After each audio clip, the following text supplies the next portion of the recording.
Good afternoon, Dr. Burwell. Good afternoon. For the record, could you state your name and spell your last name for the record? Dan Burwell, B-U-R-W-E-L-L. And what is your profession?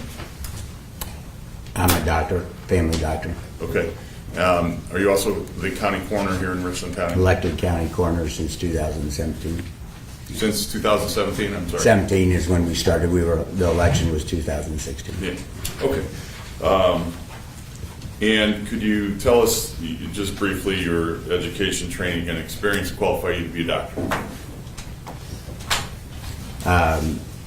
Ohio State University, Bachelor of Science, Master's of Science, Ohio State. Medical degree, osteopathic school, Athens, Ohio. 4 years, and then internship down in Columbus, post-doctorate school, and then 2 years of family practice. And that was ended in 91. That's my training. And then from 91 to present, I've been a family doctor in Mansfield, Ohio ever since. Okay.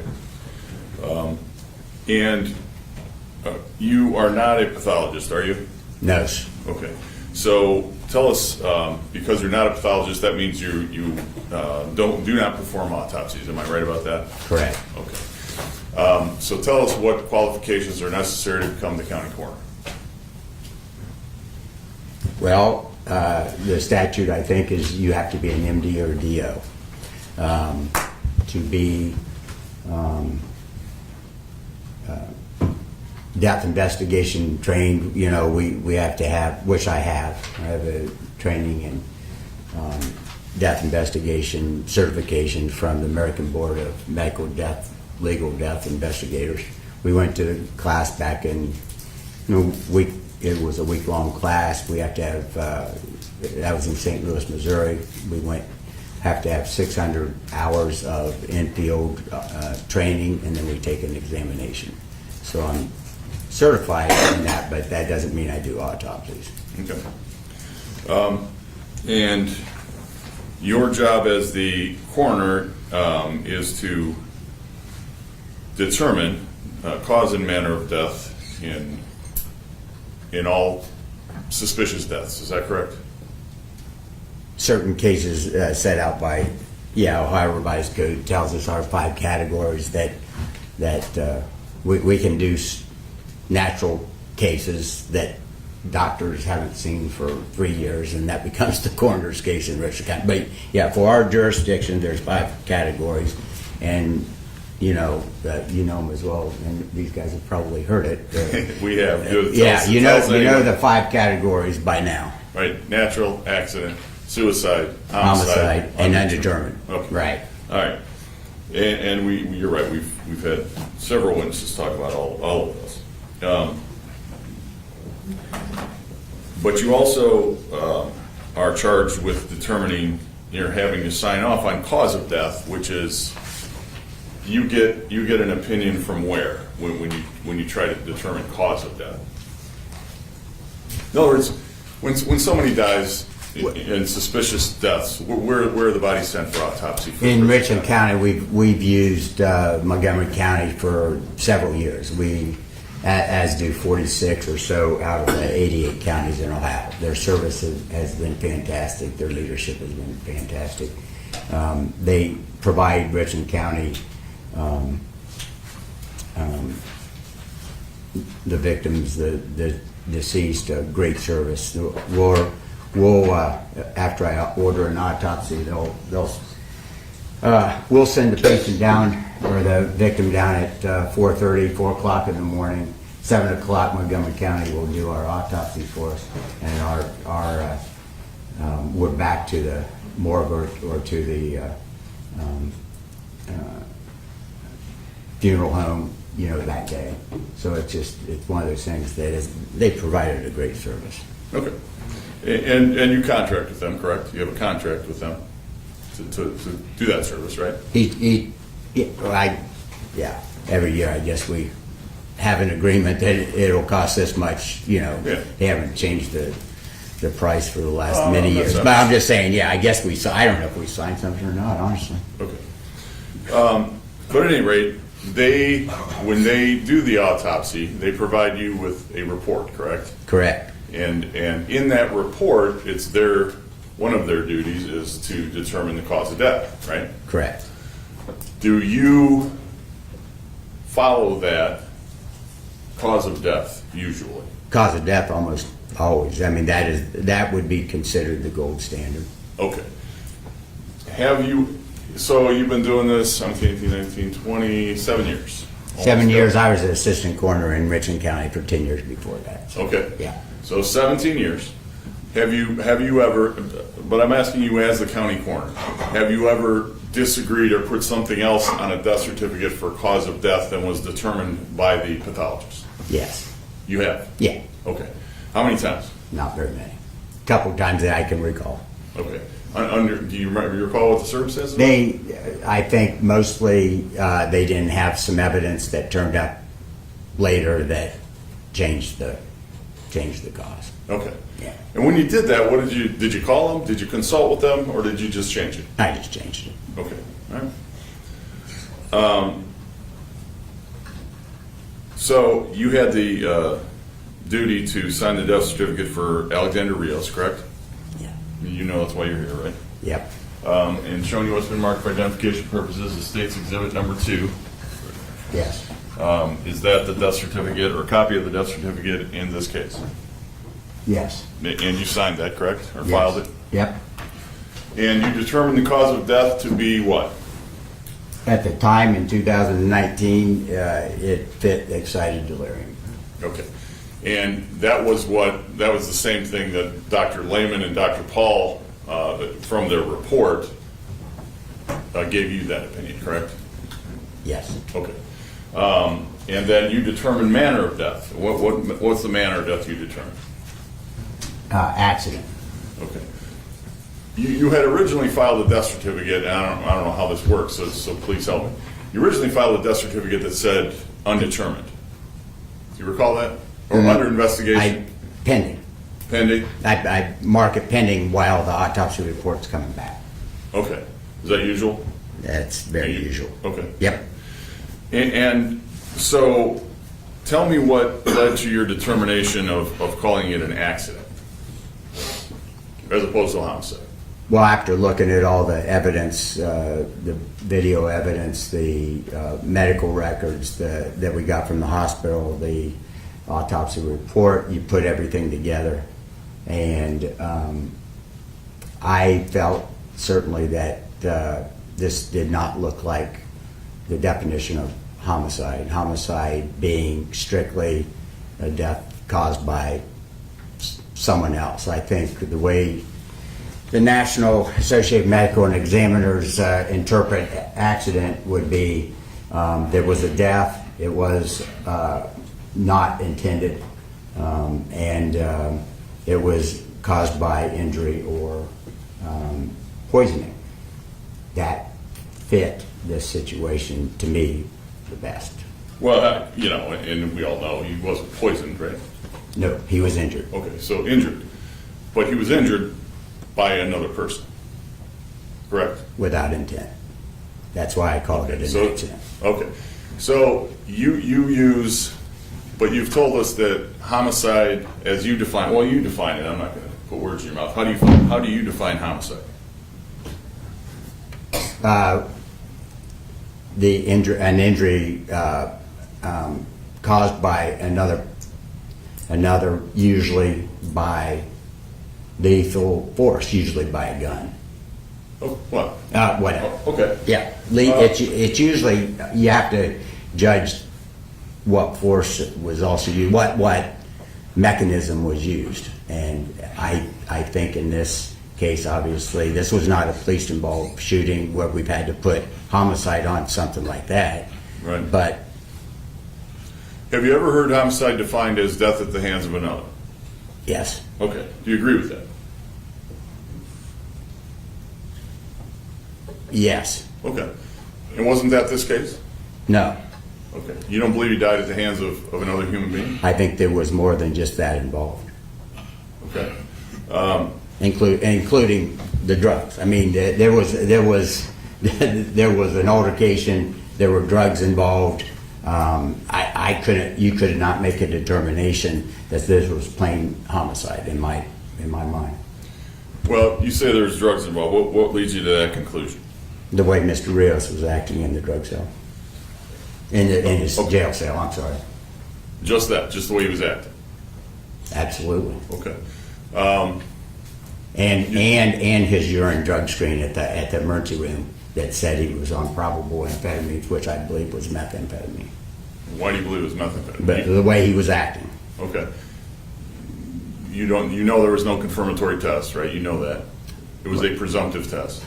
Doesn't matter. I mean, we've seen enough cases of people on methamphetamine to be able to say he was on methamphetamine. Okay. So that's your opinion. That's my opinion. Okay. You don't think it could have been a psychotic episode? No. Why do you say that? I think that the evidence in the case with the presumed amphetamine in his drug screen, as well as his behavior, as well as what they found on his autopsy in a plastic bag, I think it was illegal drugs. Okay. You know that was never confirmed to be a plastic baggie, right? No, I don't know that. Okay. Does that change your opinion if you now know that? If it No. wasn't confirmed? No. Okay. No. You know now that excited delirium, according to the National Association of Medical Examiners, is no longer a cause of death, correct? Correct. So how would that change? It wouldn't change accident. It would change the way I would describe the cause. Okay, so go ahead and do that for me, if you would. How would you describe it today? Top line, I would put anoxic encephalopathy, which means his brain didn't get oxygen for a while, and he ended up not being able to breathe on his own without a ventilator for the next 7 days or 8 days, whatever it took, and that was his ultimate reason. Second line would be that he had undergone mechanical asphyxiation under law enforcement restraint activity due to probable, and the bottom line is the last is probable drug-induced delirium. Okay, so you would agree that he died from lack of oxygen to the brain. Correct. Which means he couldn't breathe. Couldn't breathe either from mechanical. You can't tell. I couldn't tell. I can't tell if this was the mechanical restraint or if this is the drugs in his system that made him stop breathing. I couldn't make a You would decision. agree. You're saying you would not have ruled that he overdosed. This is not an overdose death, correct? I can't say that because we did not have our drugs, our admission blood in the hospital. If you haven't heard this, I'm sorry, I had no idea what you heard or not. But our admission blood on someone that's admitted to the hospital is saved for only 3 days. Mr. Rios lived for 7 days. So we have no admission blood to confirm that that was methamphetamine in his system making him act like that, or what else. A confirmatory test does not show for sure that he doesn't have other drugs in his system. Synthetic drugs like fentanyl, that's been killing a lot of our patients, as we all know, would not have shown up on that urine drug test. So we had nothing to go by to confirm that for everyone. Right, but you don't die when you OD on drugs. You don't die from lack of oxygen to the brain. Oh, absolutely, you do. You die of cardiac Other drugs can do that. Absolutely, that's how fentanyl works. I'm not saying fentanyl was in on this case. We don't know. Fentanyl shuts off our respiratory tract, and you're gone. Our breathing centers in our brain, and we're done. And you go into cardiac arrest, correct? You quit breathing. Yeah. You don't get oxygen to the brain. So what was the mechanical cause that you said? Because you said you write asphyxiation, right? Yeah. Well, that was part of it. When you talk about the mechanical cause, what was it? I'm describing that he was restrained and that was part of, you know, the action that happened to lead to his death. I'm not saying that I could not tell one person from the other, from the neck, from the chest, from the back, what the tasing. I couldn't tell.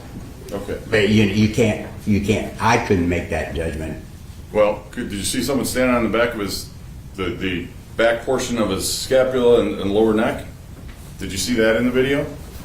You know, I saw the video. I saw the original video. I saw it back 4 years ago, but I can't tell you how long, and I can't tell you how long they were. I saw. Did you? No, that was my question. I don't recall seeing someone stepping on the back. If someone was stepping on his back, would that cause him not to be able to breathe? Sure, if you were on the back for a prolonged period of time, absolutely. Or full weight for a short period of time, correct? Not can't long, breathe not long enough to cause brain death or oxygen going up to the brain. You know, it depends what you're describing. If you're describing 10 seconds of stepping on the back, that's not going to cause enough inability to breathe to cause what we see or what we saw. Let me play the video for you.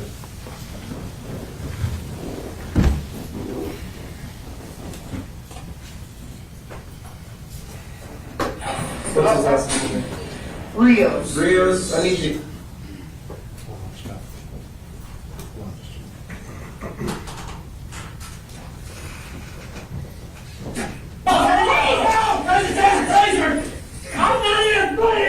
Okay, I want you to pay particular attention, Doctor, to this man who just arrived in the fray, if you will. This person right here with this radio, okay? And then I'll play it and I'll ask you some questions.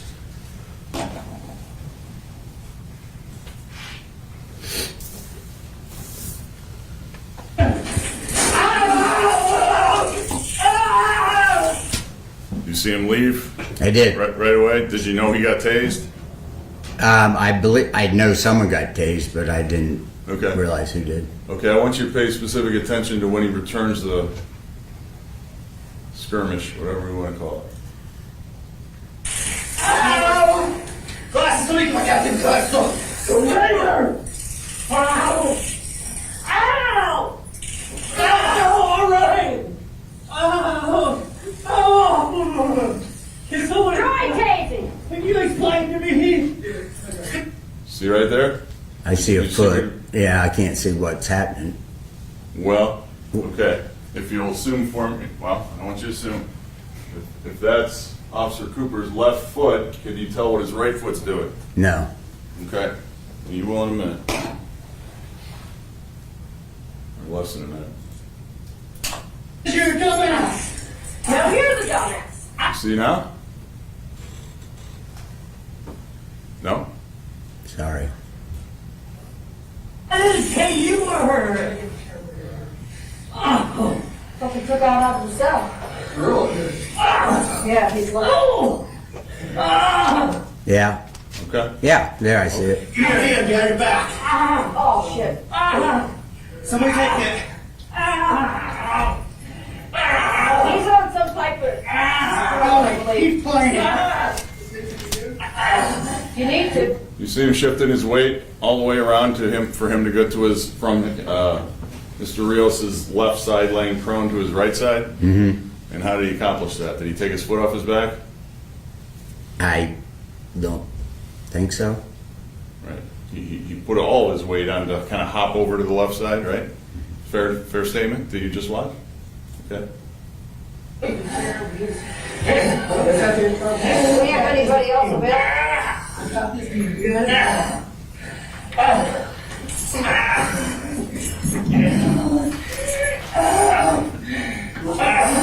Rios? Rios. I'm saying Rios.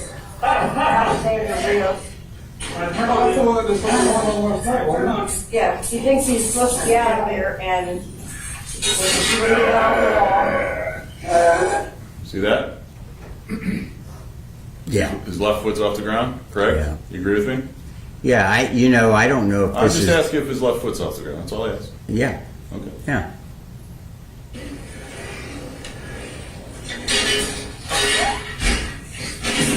See right there, both feet are on him? Mm-hmm. Okay. Ah, thank you. Put it off. Put it off.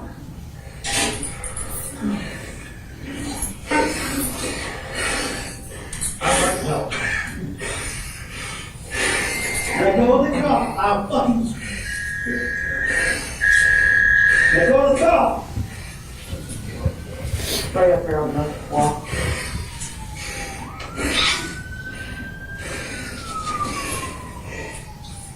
Pull that thing out. Get a pair of shackles. You got another handcuff? Where's the other handcuff? I got it. Where's that? Behind me. I only have one handcuff. I can't. You want a pair of shackles? Okay, these are handcuffs. So I I can't get beside me. These are your. Okay. Grab some, oh, he's got them. You got shackles. Ready? Okay, so he finally took his foot off, right? Mm-hmm. What did he immediately do? What's he doing right now? What's who doing? Well, Officer Cooper, by the way, you know it's Officer Cooper because you can read the name right there in his uniform, right? No, You can't? it's pretty blurry. Where? Well, I don't want No, I cannot see that. Sorry. It's, Cooper, C-O-O-P-E-R. you know, my glasses must be going bad. Sorry. Anyways, you don't see him kneeling and putting his left hand on his back? Here, I'll play it a little. All right. Yeah. Shackles. Yeah, Give me the other hand. Okay. yeah. Not only is he kneeling, he's got his left hand. It appears to be, does that appear to you to be his full body weight on him? I don't know how to judge that. Oh, okay. What's the color of Mr. Rios? Right there. His face. Appear to be blue? Not yet. No? Okay. Does Officer Cooper, if that's Officer Cooper right there, does he appear to be looking right at his face? Mm-hmm. Okay.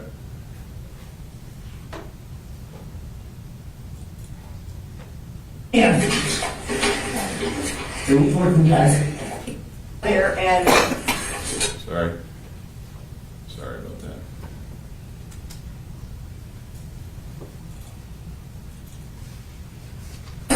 Rios. Rios. Sandra Rios. That's the one that there's one on one side. Why not? Yeah, he thinks he's supposed to be out of there and when you get off the wall.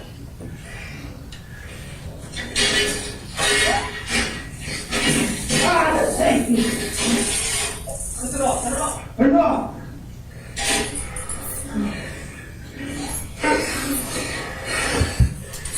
No. Let go of the cup. I'll fucking. Let go of the cup. Right up there on the wall.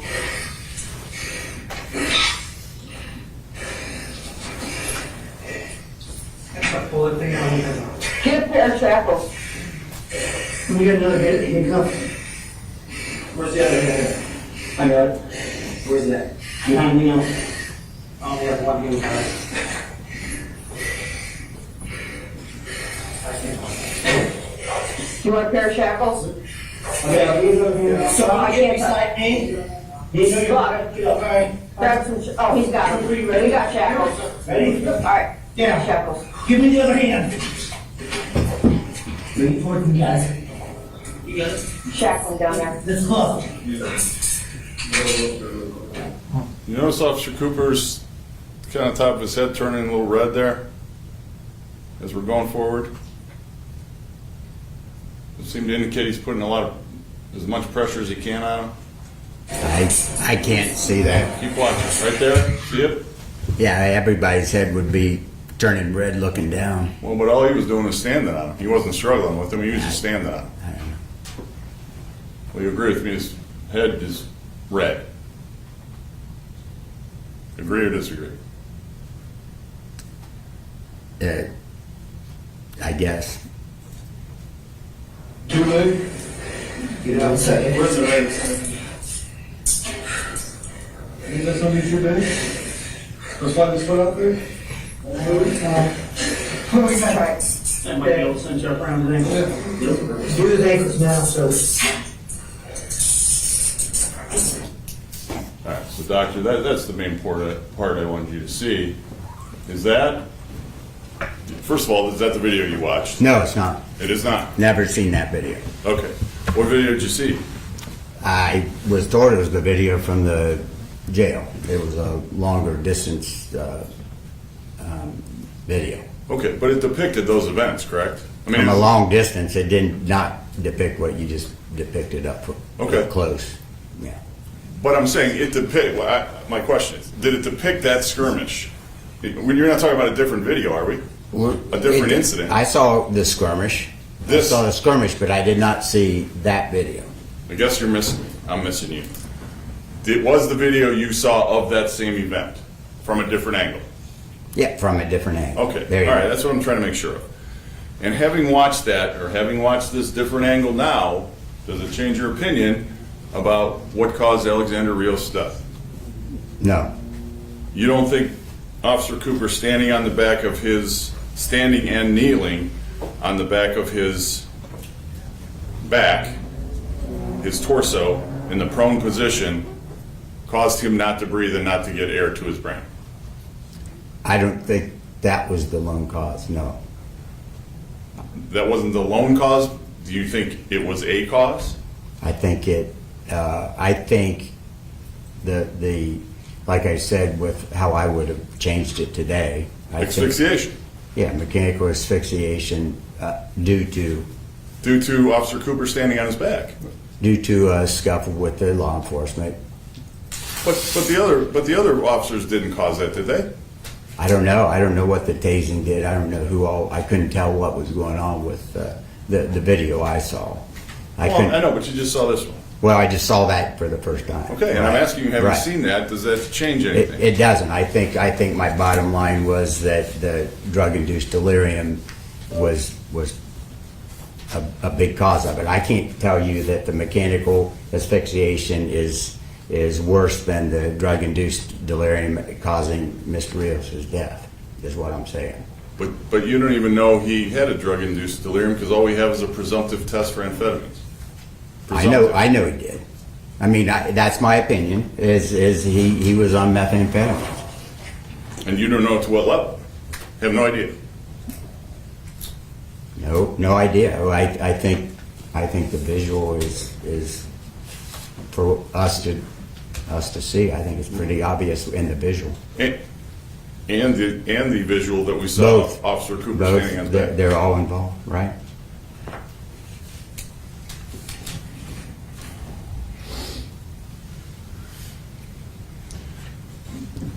Doctor, do you know approximately when and where you saw the other video? When that would have occurred and where you would have seen it? Bob Ball and I looked at it a couple of times in our office right after it happened, in my coroner's office, my lead investigator, and then he hand-delivered it down in Montgomery County.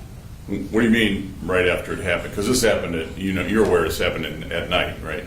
Did you come in? No. I mean, it didn't become a coroner's case for 8 days, Oh, okay. until Mr. Rios was Right. gone, and it becomes into our jurisdiction, Right. and then we get the tape from the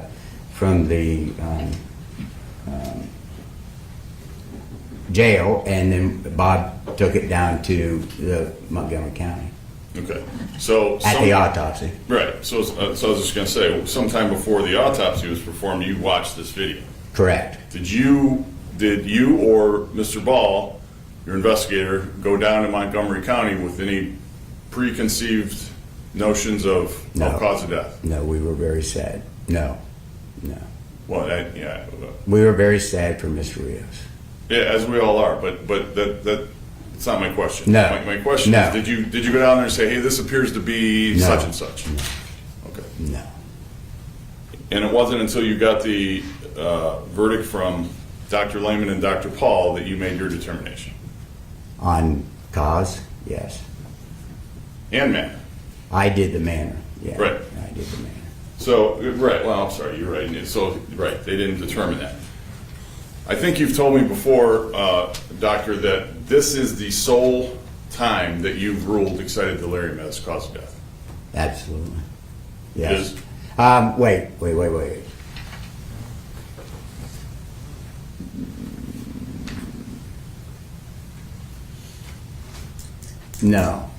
No, I think we had a police-involved death on methamphetamine that they were going after our police and they had to shoot him. And I think that was... And you ruled excited delirium from a gunshot wound? From the police, I think so, because of the drugs that he was on. I think. Don't quote me. I can't remember, but he was. Well, in that case, Doctor, And maybe it wasn't. Maybe it was maybe it wasn't. maybe Maybe. a gunshot wound, right? Cause of death would have been a gunshot wound to it. Yeah. Wherever. Excited delirium is an extremely rare thing that. And again, I'll just say, you've told me in the past, this is the only time you've ever ruled this as cause of death. Do you recall that? That, as far as I can recall, I think our other case, if it was obviously a homicide because it was a lethal force and it was a gun by the police. Yes. Thank you. All right. Pretty Boone.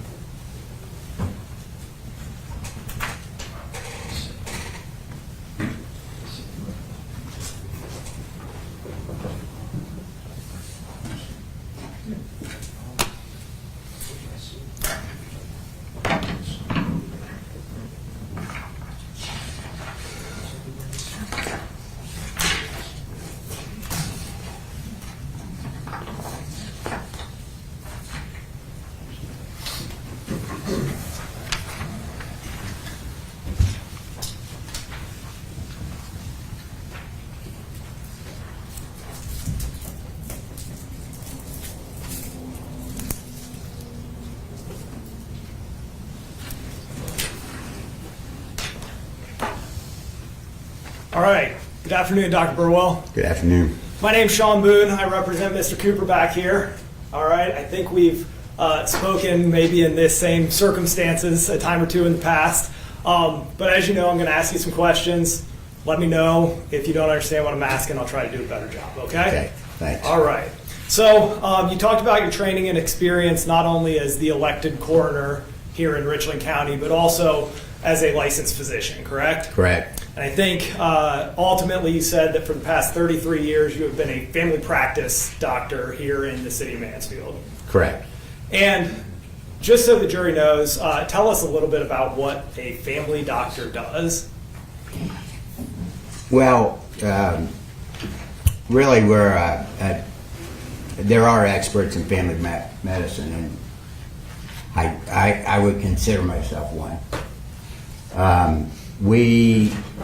I see my job as getting people to the right place at the right time. So we're not really experts at cardiology. We're not experts at nephrology. We're not experts at neuroscience. We're not experts at OBGYN. But over the years, we're pretty good about identifying what people tell you in their language is going on and getting you to the right person at the right place at the right time at the most economical way you can, believe it or not. So we're expert at nothing, but it's too bad we don't have more experts in primary care because that's where the United States is lacking and it's getting worse. So I'm kind of an old dinosaur, but I don't deliver babies. I don't do major surgeries. I don't help surgeons take out appendixes like the old days, the good days. I don't set bones. But it's not an easy thing, but we sure do use the experts like we do here in the coroner's office. Sure. So as a family practice doctor, you don't have an expertise in any one area, but you have to have a broad scope of knowledge on all of the areas, correct? Correct. And then ultimately, whatever happens, your job is to get them to the expert who can tell them what, in their opinion, is going on in their expertise, right? Correct. And as you alluded to, as the coroner, you kind of do the same thing. Absolutely, we do the same thing. But your job as a coroner, and I think some people may have different ideas of what a coroner does. Your job as a coroner is not only to do autopsies, right? Right. That would be a forensic pathologist. Correct. And would a medical examiner be someone who does autopsies? Or did I have Yes. that wrong? Yes. Yeah. Medical examiners and yes, Sure. forensic pathologists. Yes. But in your job as a coroner, you do some other things too, right? There are other duties. Correct. As a coroner, you, or not necessarily you specifically, but your office, goes to death scenes, correct? Correct. And do you go to every time somebody dies in Richland County? Does your office have to show up? Or No. We rely on first responders a lot. Every death at home has to be reported to our office. So the sheriff may call and say, we have so-and-so, here's their medical history, here's their medicines at home, there's no, they have Dr. so-and-so, and looks like a natural death. A wife saw him clutching their chest and been trying to get him to the hospital for the last week, and he just refused to go, and I went in and found him and he's dead. Something like that is determined. We just release the case. The call comes to us. We release the case to the family doc or the internist or whoever their doctor is, and they're responsible for signing the death certificate. So, we don't go to every call that we you show get. up to like suspicious deaths. We right? show up to murder or suspicious deaths, suicides, homicides, anything suspicious. All the drug cases, we have a body there, and usually, I mean, I go sometimes, but usually it's my investigators. Yes, let's talk about your investigators. Who Yes. works for you at the coroner's office? Bob Ball's my chief investigator. He's been there for so many years. I don't know. Honestly, I don't know how long he's been there. Was he And- there before you were the elected coroner? Oh yeah. And Yeah. you were actually in the coroner's office before you were the elected coroner as well, is that right? Yes, Bob's been there at least 16 years. You were a deputy coroner? Uh-huh. What's a deputy coroner do? Covers the coroner when he's in Florida. I'm not going to say how often because I love the guy. Fair enough. Part of your office's job is to ID a decedent, is that right? Correct. Typically that's not very difficult, but occasionally it can be, Correct. right? Sometimes job of your office is to collect and preserve evidence, is that right? Correct. And occasionally, the evidence that you're asked to collect and preserve is located at an autopsy. Is that right? Correct. And you occasionally, I don't know if you do, tell me, do you ever attend the autopsies? I have when I was an assistant coroner, we had a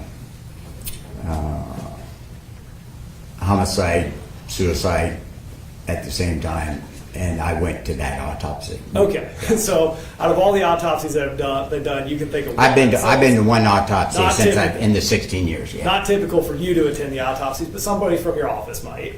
Oh yeah, they often do. And Yes. that person would typically be Bob Ball, is that right? Bob or Tom, and Tom Storch is Tom. also my other investigator, and he's as good as they get too, and he's been with the office maybe I'm guessing 3 or 4 years less than Bob. Okay, and sometimes at these autopsies, there's evidence that's collected, and it's your office that actually sometimes collects that, right? Correct. And then you would turn that over to law enforcement. Correct. Now, you're aware that there was some evidence collected in this case from the autopsy, correct? Yes. And it's what's been described as a torn or ruptured plastic bag-like object in the stomach, right? Correct. And that was collected at the autopsy, but that didn't go through your office, right? No. And that's because law enforcement was actually at the autopsy. Objection. There's all speculation and hearsay since he wasn't there. It would only be if he knows. It's only be if you have knowledge of it. Do I have knowledge of my investigator tell me what happened to it? Well, That's that hearsay. would be hearsay. No, so I can't tell you. Okay. As part of your work on this case, Yeah. in order to make your opinions, did you have conversations with your investigator? Yes. And did you ask them about what was collected at the autopsy? Yes. And did you ask them where that item may have gone? Yes. And did they tell you it was with law enforcement? Yes. Okay. So collecting and preserving evidence is one of the things. Documenting a death scene, is that something your office would do? Right. Yes, absolutely. We go and take pictures of the death scenes we go to. Now, yes. in this case, we've heard this incident happened at the Richland County Jail, right? But- 8 days prior to us being involved. But he didn't die at the Richland County Jail. did Correct. He Correct. died at the hospital. 8 days later 8 or days 7 later. days later, yes. Sure. You determine if an autopsy is needed, and then you arrange for that autopsy, correct? Correct. And in this case, you determined that one was needed, yes? Correct. And you've talked about this, but you are contracted with Montgomery County, right? Correct. Along with, like, I think you said 40-something other counties Correct. in the Correct. state of Ohio. Yes. Do you know how long you've been contracted with Richland, or with Montgomery County? Dr. Rickman had been with Dr. Hirschberger and And I'm going to pause you right there. Dr. Rickman was the coroner. prior he to was that. the coroner who he retired, and I ran to keep everyone in a job in 2016. But Dr. Rickman got this office straightened out for about 10 years. Non-responsive. It's well beyond the scope of any question. It's non-responsive.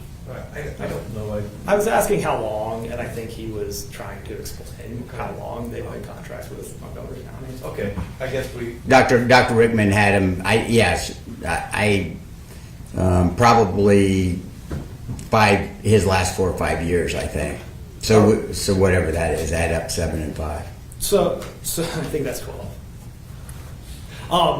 And you trust them, right? Absolutely. They are, in fact, forensic pathologists, Yes. unlike you, correct? Yes. They would be the experts that you would send these people to. Correct. And then, based on what they tell you, you rely on that, correct? Yes. Okay.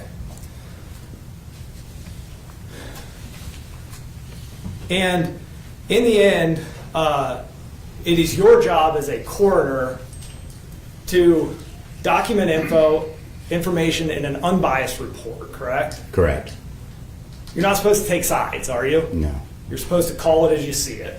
That's all you can do. You have one opinion. Okay. Your opinion. And in this case, and I think they may have alluded to it, did law enforcement, the sheriff's office, anyone ever come to you and say, hey, we need to cover this up, you need to call this excited delirium? Never. Anything like that? No. Did they tell you, hey, don't mention that this happened while he was in law enforcement custody? No. Now, you also signed death certificates, correct? Too many. Yes. I think sitting in front of you, State's Exhibit 2 maybe? Is that what's sitting in front of you? Yeah. And that's the death certificate for Alexander Rios, is Yes. that correct? Yes. Now, I'm going to approach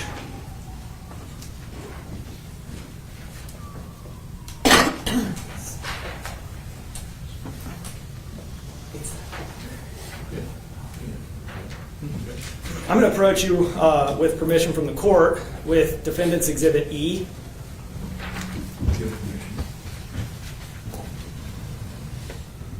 Yes. Do you recognize what Defendant's Exhibit E is? E is our pending, how we sign out a death certificate before we get all the information from the autopsy and the drug screen and everything. And it usually takes, I don't know how long it took in this case, but 6 weeks, 8 weeks. Okay. And in fact, on This is to allow them to go to the funeral home and have their funeral. yes, because until you sign a death certificate or a death certificate is signed, the body can't be released to the funeral home. Is that accurate? No, You tell me. No, I don't think so. I think it's just that if there's going to be a cremation, there has to be a death certificate signed by me. Okay, and in this case, there was going to be a cremation. So I think that's why that's why we try to provide a quick service. And you did not want to delay that process Correct. to wait for that. Correct. Okay. Yeah. And in fact, Defendant's Exhibit E is titled Certificate of Death, and then State's Exhibit 2 is Supplementary Medical Certification. We have to go in and supplement the pending to make it a final death certificate. Okay. And in fact, and you were asked some questions about this on direct, when it says cause of death on this preliminary death certificate, it says pending, right? Yeah, we don't fill out anything. We just say it's pending. You haven't made that We haven't made determination. any kind of determination until we get the autopsy back. Manner of death also says pending investigation, right? Yeah, when you hit this button, that one comes up. Autofill. Automatic. Autofill. There you go. All right. Now, let's talk about State's Exhibit 2, the supplemental certification. That does tell you what the cause and manner of death in this case are. Correct. And as you've talked about, excited delirium is in there, right? Correct. And that's the only thing listed in the cause of death. Correct. Now, and then manner of death is box number 32, is that right? Yes. And that is listed as accident. Correct. And you've testified to that as well. Now, after that, there are some more boxes. I think the box 33 sets. Correct. Is that correct? Yes. And box 33 talks about injuries, right? Yes. Okay. And in fact, on this death certificate, you give the date and time of the injury, correct? Correct. September 19th, 2019 at 23:57, right? Correct. At the Richland County Jail, place of injury, correct? Correct. And then down there, altercation with corrections officers, correct? Correct. So you're not trying to hide in any way that this occurred in an altercation with corrections officers, is that right? No. I'm just trying to describe what happened. Just trying to describe what happened. Now, let's talk about that because you were asked what your cause of death would be now in 2023 because as we've heard a lot of testimony and as you indicated, excited delirium, no longer recognized. And I think the group that everybody keeps talking about is the National Association of Medical Examiners, is that right? Correct. That's like the big organization that most people in your position follow, correct? Correct. Okay. And you said that you would not put excited delirium in there if you were given the opportunity to today, correct? Correct. Instead, what you said was you would list anoxic encephalopathy, correct? Correct. Second, mechanical asphyxiation with altercation with law enforcement. Correct. And third, probable drug-induced delirium. Probable due to drug-induced delirium. I have that correct, right? Yes. And in doing this, you are following what the National Association of Medical Examiners has said to do instead of just saying excited delirium, correct? Correct. Kind of like show your work. That's exactly right. And in the cause of death, what you're doing is you're talking about what the chain of events were that ultimately led to this person passing away, correct? Correct. But we do it in reverse order. Correct. So the start of the chain is at the very bottom and the end of the chain is at the very top, right? Correct. So the start of your chain is this probable drug-induced delirium. Correct. And you have given reasons on direct as to why you believed Alexander Rios to be under the influence of drugs and specifically methamphetamine at the time that this went down, correct? Correct. And in doing that, you listed a number of things. The first thing you talked about was his behavior. Is that right? Agitation, confusion. Yes. Agitation, confusion. Anxiety, aggressiveness. He was standing up, acting bizarre on that half wall, correct? Yes, right? Correct. And to you, those types of behaviors are consistent with someone who may be on methamphetamine, correct? Absolutely. How do you know what somebody who may be on methamphetamine looks like? Do you have We've had other experience? cases. We've had other cases. I mean, I've been to continuing medical education where DEA shows cases, and they claim they can tell someone in 5 minutes or in 5 seconds what drug they're on by the way they're behaving. But I'm not that good. I'm not that good. But we had a case. You're a doctor, right? Yeah. And you have training and experience. This right? is not Richland. The presumed urine test at the hospital that says presumed amphetamines doesn't infer that this was a Richland behavior. And I was going to get there. So sorry. the first thing, that's okay. The first thing you listed was his behavior. Yes. All right. That was consistent to you with methamphetamine intoxication. The second thing you talked about was that we have this presumptive positive for amphetamines, right? Correct. And that's in a urine screen at the hospital, correct? Correct. And it is a screening test, not a confirmatory test, right? We've been Correct. through this. But what that means is that it will tell you a category of drugs, Yep. in this case amphetamines, and it will give you a cutoff level, correct? Correct. And that cutoff level in this case is 1,000 nanograms per milliliter, correct? So what that tells you is that he had at least 100 nanograms per milliliters of amphetamine in his urine at the time he got to the hospital. Correct. Right? Okay. But you have training and experience, right? And you know the other types of amphetamines, correct? And one type of amphetamine is ADHD drugs, right? Correct. He was not behaving in a way that would be consistent with somebody who was on a therapeutic dose of ADHD drugs. Was he? Absolutely not. In your mind, it kind of rules that out, right? I prescribe ADHD drugs every day. If he's going to continue to testify and lead the witness, I realize this is cross, but can we at least get an answer to a question? Sure. I think he's answering. So sometimes there's occasions where he may shake his, nod his head where we need a yes or no. Okay. But other than that, I think he's answering. So maybe re-ask it and Sure. have it answered. So based on your training and experience, you were able to eliminate a amphetamine for ADHD drug Yeah. from that. Yes. The other thing you talked about was this piece of evidence that we have, which is this torn or ruptured plastic bag-like object in his stomach, right? And what inference did you draw from Got that? to answer that one. Oh, sorry. You nodded. But is that, what did that? Yes. Yeah, Yes. Very good. What inference did you draw from that? My inference is that there were illegal drugs in his system. Okay. All right. Now, that set this chain of events in motion, right? Right. And then we talk about the mechanical asphyxia part, right?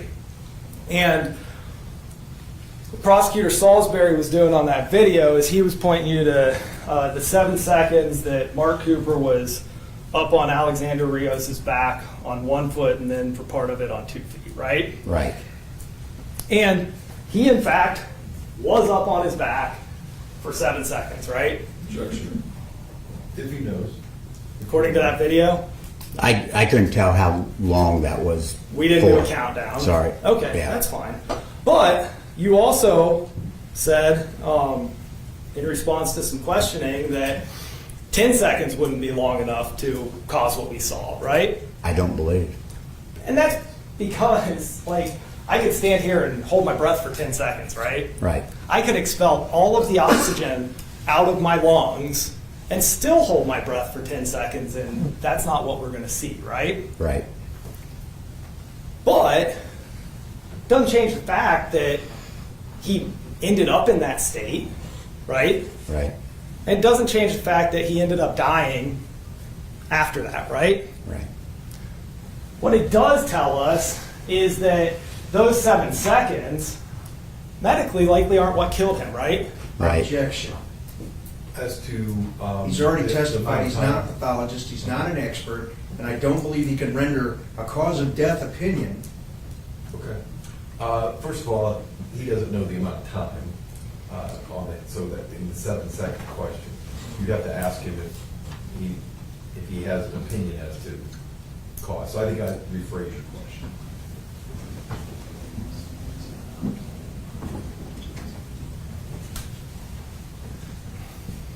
So, you said 10 seconds isn't long enough, right? I stop breathing for 10 seconds, I am not going to die, am I? No. Objection. Judge, this has been testified to by other witnesses, that is totally circumstantial.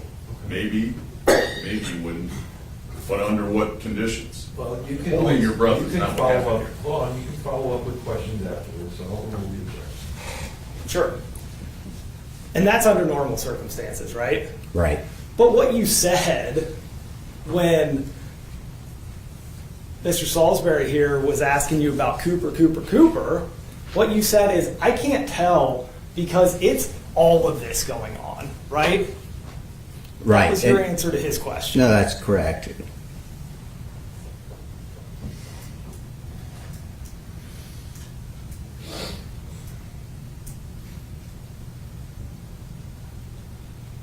All right. Let's talk about manner of death, because this has been questioned as well. You're familiar with the National Association of Medical Examiners, correct? Correct. And you're familiar with the National Association of Medical Examiners has a guide. Yes. You've seen this, right? Correct. You've read this, right? Yes. Okay. This kind of tells you how to determine what the manner of death could be, right? Correct. And it gives definitions for the 5 different manners of death that we have, right? Correct. We heard a witness call them NASHU, right? Natural, accident, suicide, homicide, and undetermined, correct? Correct. Sure. And a natural death is due solely or nearly totally to disease or the aging process, correct? Correct.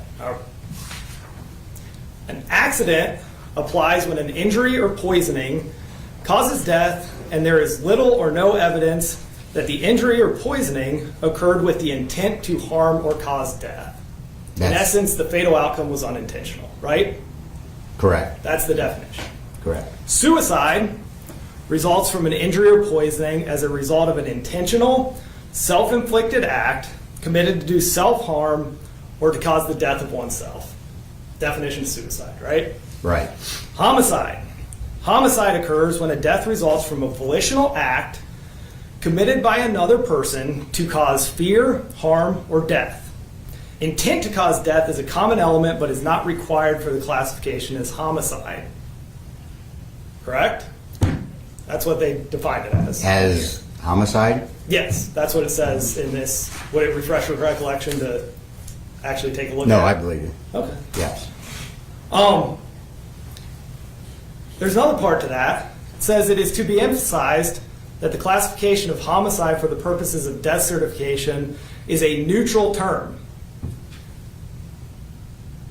and neither indicates nor implies criminal intent, which remains a determination within the provinces of legal processes. You're familiar with that definition, Correct. all right, and then undetermined or could not be determined. Classification used when information pointing to one manner of death is no more compelling than one or more other competing manners of death in thorough consideration of all available information. Correct? Correct. All right.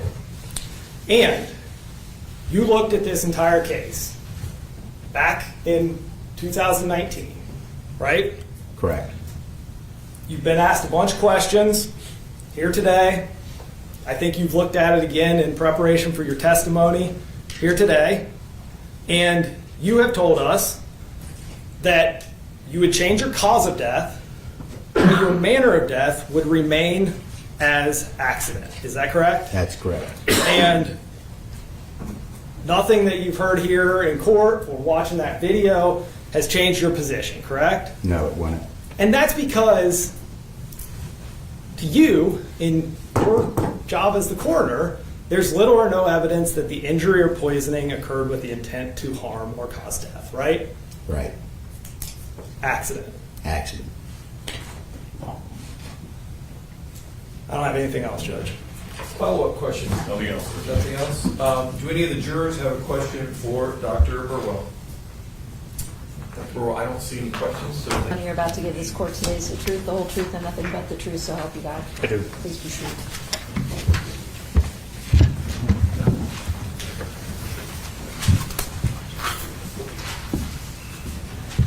State your name, spell your last for the record, please. Sure. My name's Eric Lanehart. The spelling of my last name is Lehnhart. Where are you employed? I'm employed at the Ohio Attorney General's Office, Bureau of Criminal Identification and Investigation. And are you a duly sworn peace officer in the state of Ohio? I am a law enforcement official, yes. Okay. But I do have a peace officer status, or a certificate. How long have you been a peace officer? I've been with the total approximately 28 years. Say again. Approximately 28 years. Okay. How long with BCI? 17 full years and about 8 months. Okay. What are your duties at BCI? I am an investigatory special agent.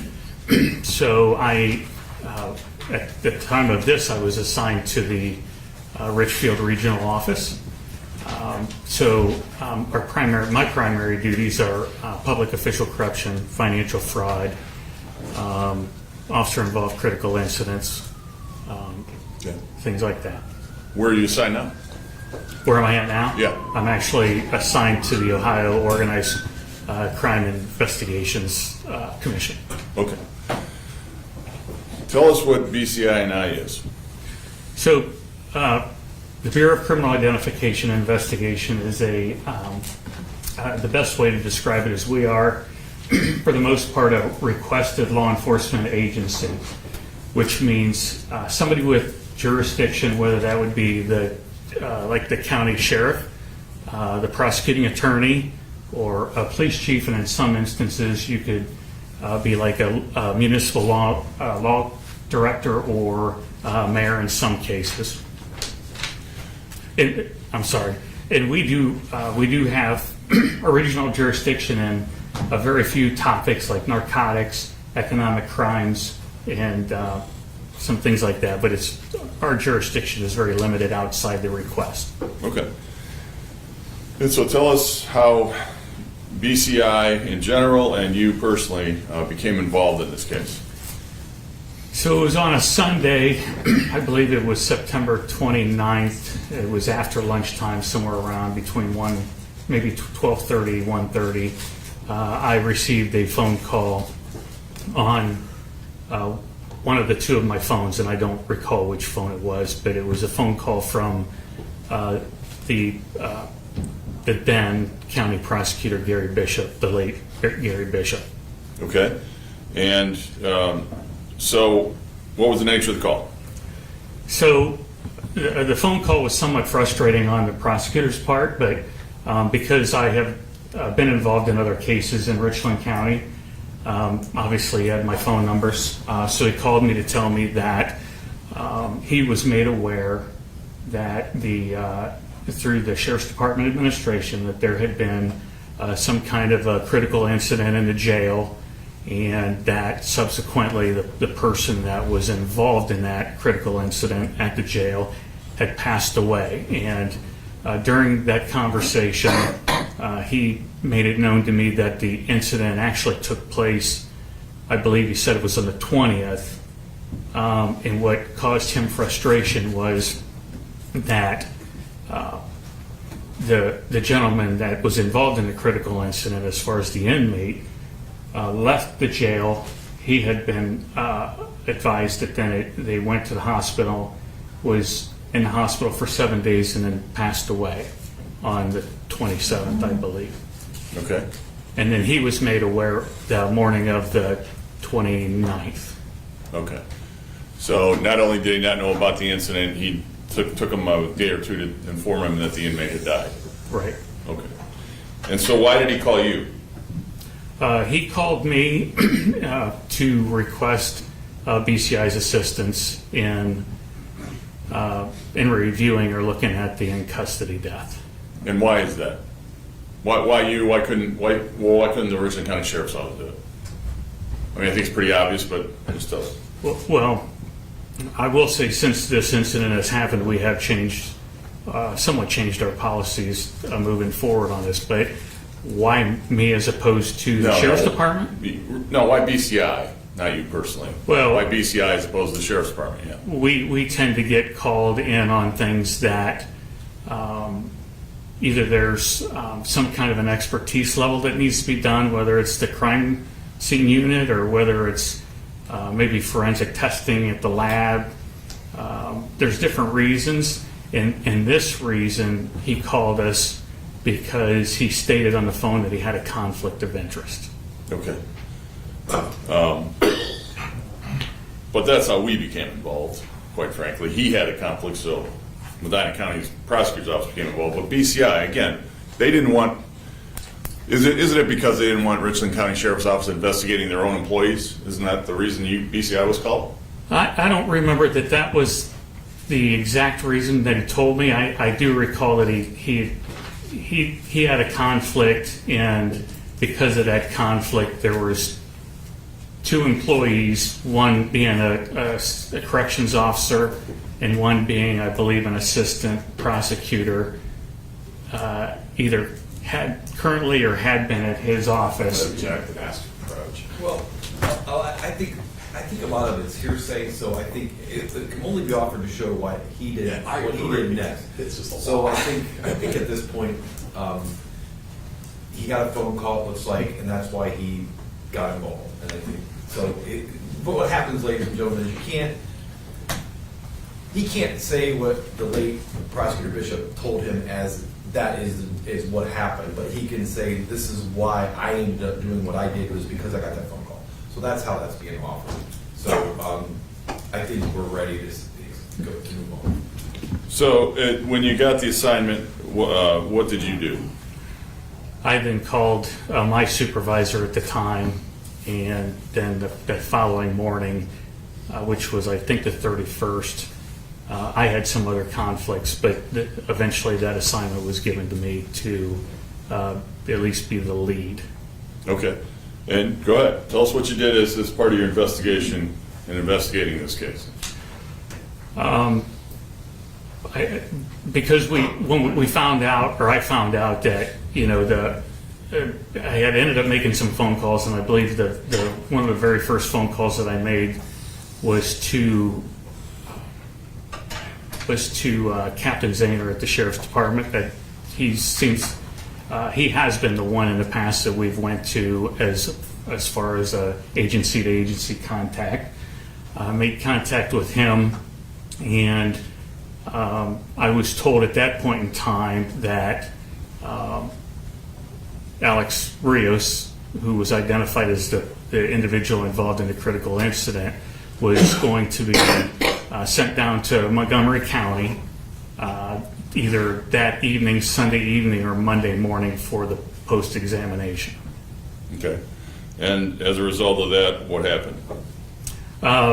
My supervisor at the time, because I had a conflict on that morning, my supervisor called down to the the London office and requested from that supervisor somebody to attend the autopsy. And that person was, as we know, is John Rodriguez, right? Yes. All right. So let me hand you, let's get this out. Let's hand you what's been marked for identification purposes, State's Exhibit number 6. Go ahead and pull out the contents of that. What is that? This is a piece of evidence that Agent Rodriguez brought to me from the post-mortem examination of Alex Rios. Okay. And what markings are on that exhibit that cause you to believe that that is the same object that he brought to you on that day? The writing on the envelope, on the internal envelope, the initials, the date 9/30 of 19 is on there, and then Montgomery County Coroner's Office also, I thought, had a sticker on the outside here, yes, that indicated where it came from. on the outside of the white envelope, there's also a chain of custody form, I believe, right? Yeah. And you see your name and signature on there? I do. Okay. And by the way, you brought this to court, correct? I did.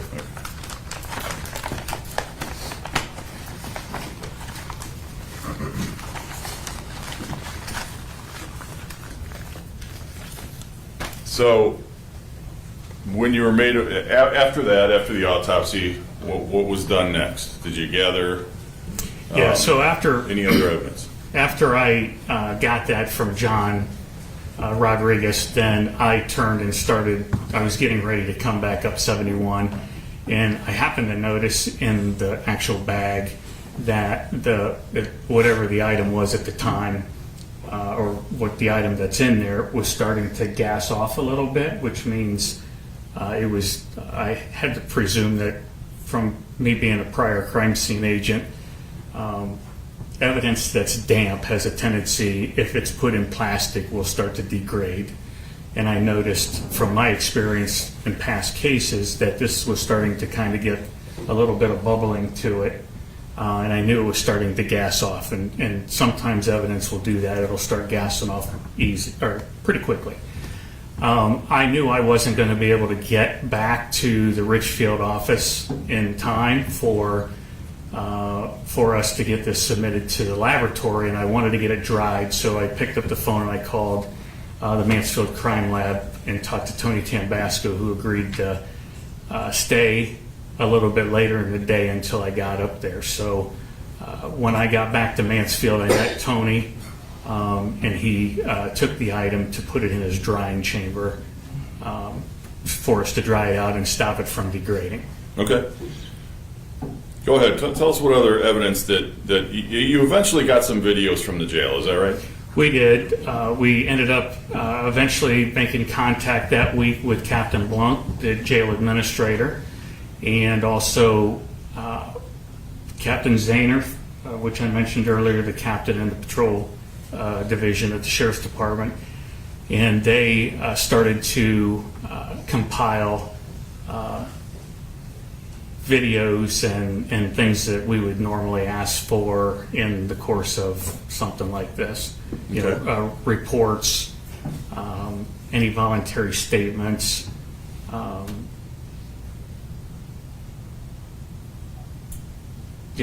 That's Okay. So, and how many, do you remember, how many videos did you receive relative to this case?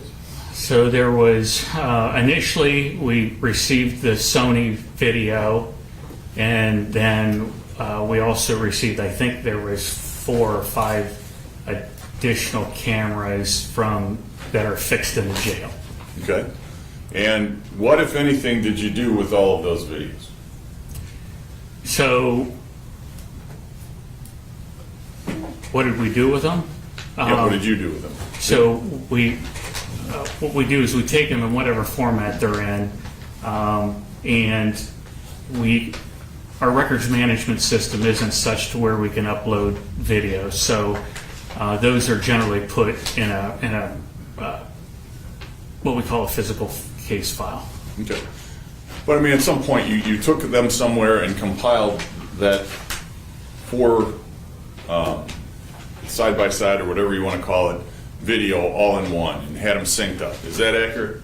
That is accurate. Tell us how that happened. So copies of the videos that we were given from the Sheriff's Department or from the jail were sent down to the OCIC, the Organized Crime Commission Task Force in Columbus, and the forensic computer specialist down there, the analyst, ended up making that 4-pack video that was shown earlier. Okay. And then brought it to you, correct? Brought it back to you, or brought it back somewhere to Yeah, BCI? I believe evidence transport brought it up from Columbus back up to the office. Okay.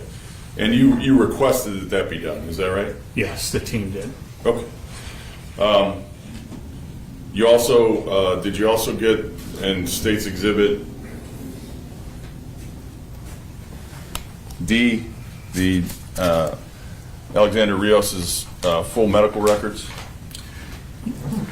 Yeah, so the sheriff's department in the days between the 20th or the 27th, I believe it was. No, it might have been before that. I'm not entirely sure what day it was, but the sheriff's department, prior to our involvement, had done a search warrant through the municipal courts and then served it on Ohio Health to get a copy of Alex's Rios's medical records. We then, I believe we then followed up with a secondary one to get a more expanded version of those. And you got the complete record? Yeah, we did. Okay.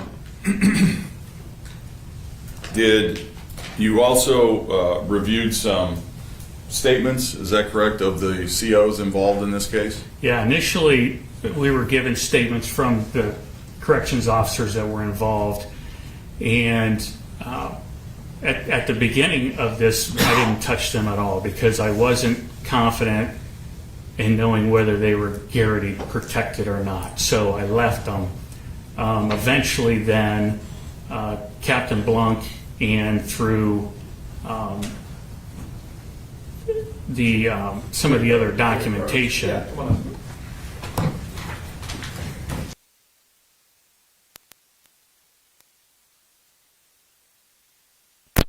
I think, were you going to kind of rephrase maybe or ask again? Thank you, Joe. Sure. Go ahead. You ended up reviewing those voluntary statements from those COs, the audio and written statements, correct? Yes. Okay. And then beyond that, after you did that, you continued, or did you continue to? Well, you tell me. What did you do to continue your investigation? What did you do? We were in contact with both the jail administrator and, of course, the captain off and on to the next several weeks, just getting, personnel records and obviously the medical records, the videos. Yeah. Okay. And then eventually, how did it come to be that you came into contact with our office, with Mr. Thompson, specifically, and how early on was that, if you remember? I don't remember when that communication started with the special prosecutor's office, but I know it was mentioned on the call that I received initially that that was going to happen. Okay, all right. Now, you have also had some contact with Dr. Mitchell, didn't you? I did. And you had sent him some materials, right? Yes. Okay. He has said that he didn't see the 4-part video. Do you recall if you sent him that or not? That specific video, I don't recall that. There was some information in his testimony that would indicate that more than likely I did from some of the other things that he had mentioned, but I'm not entirely, I'd have to look at the physical case file. I don't recall. Okay, all right. And what do you mean in his testimony about the jump drive? Is that what you're talking about? Is that what leads you to believe that? So that's how you would have done it? Yeah, we would have sent him everything would have been on a jump drive or USB drive. Okay, all right. And I believe it was yourself that put our office in contact with Dr. Mitchell, or at least suggested that maybe we talk to Dr. Mitchell. Is that accurate? Yes. Okay. So, speaking of jump drives, is it in there? Yes. So you've done this several times throughout this trial. This is State's Exhibit number 3, the bag that the thumb drive was in, or is that a jump drive or a thumb drive? What is it? Or is there a I call them difference? USB drives, but USB that's drive, correct. okay. And let's see if I can do this. If not, I'll ask you to. I think the TV shut itself off. It times out after a certain period. Yeah.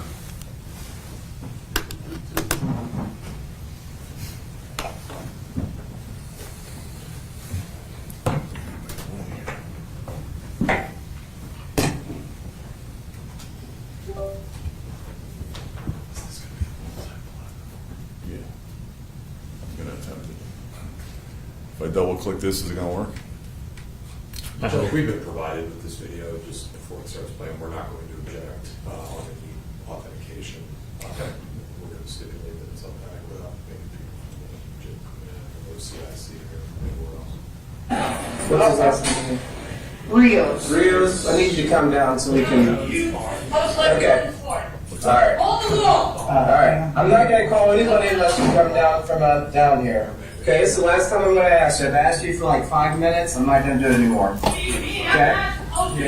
We're gonna put you in a restraint chair for your safety. Do not listening beyond a divider, causing a risk to harm yourself. We don't have time to continue that all night. Okay?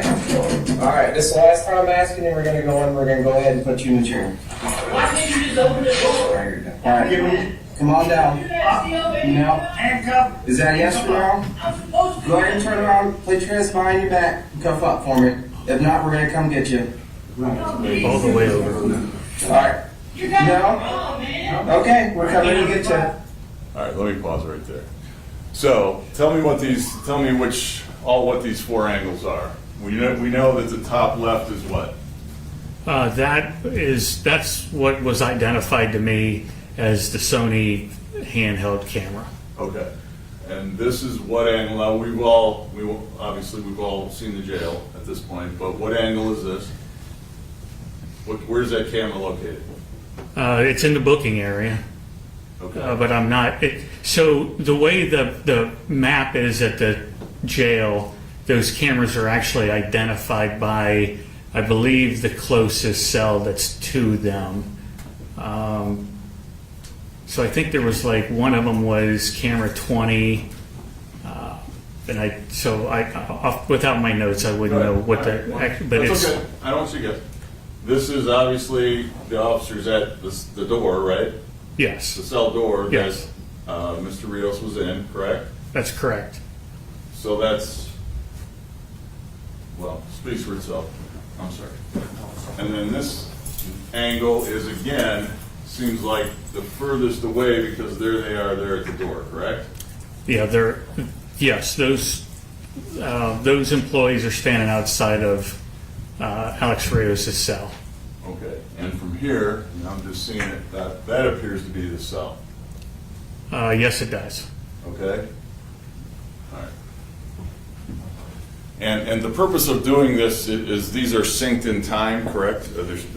Yes, they're the computer forensic specialist or the analyst then takes all the film or video images and they sync them all into one with the audio. All right. I'm just going to play.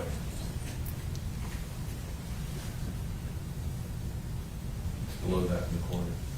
Oh, sorry. Thanks, Josh. Go.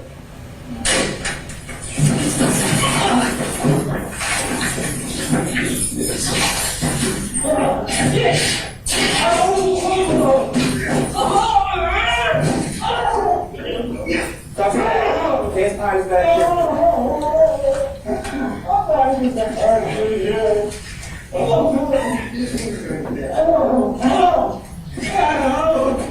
Come on, man. I know you're fighting. Use your taser. I'm not fighting. Baby. Crazy. No, take off. Taser. I'm not even fighting. Ow. Glasses, let me I got the glasses on. Taser. Ow. Ow. Ow. All right. Oh! Oh! Can someone tasing? Can you explain to me? Because you're a dumbass. No, you're the dumbass. I didn't say you were her. Oh! But he took out on himself. Really? Yeah, he's like. Oh! Give me your hand behind your back. Oh, shit. Somebody take it. He's on some type of. Keep playing. You need to. Do we have anybody else available?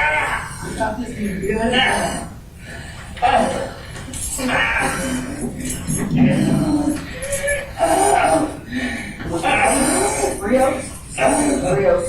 Alexander Rios. Yeah, he thinks he's supposed to be out of there and bring it on the wall.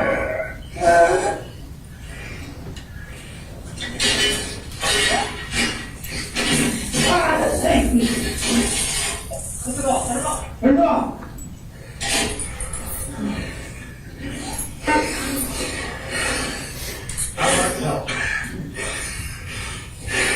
Let go of the car. I'll fucking. Let go of the car. Right up there on the wall.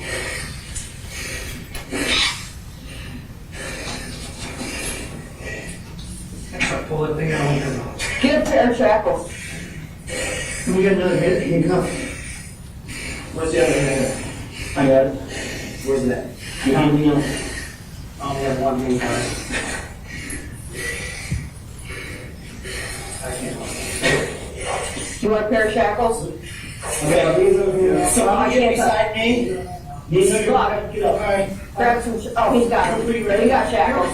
Ready? All right. Yeah. Shackles. Give me the other hand. Bring it towards me, guys. You got it? Shackling down there. This glove.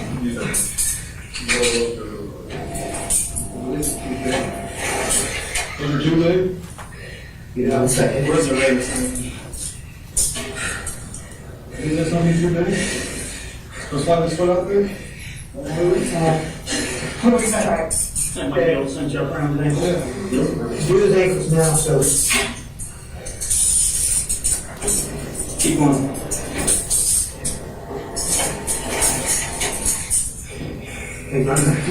Come on the other side of the wall.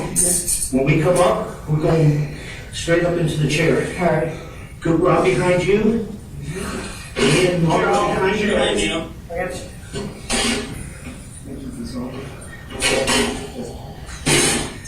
All right, I got the chair so it doesn't move. Okay. You two ready? Just turn it. Straight up. Hear me? Get up. He's turning blue. Call squad. Master Control, call the squad.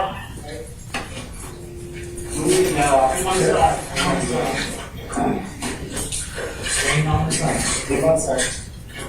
Try to give it some dark to make sure everything's going okay for him. Give him the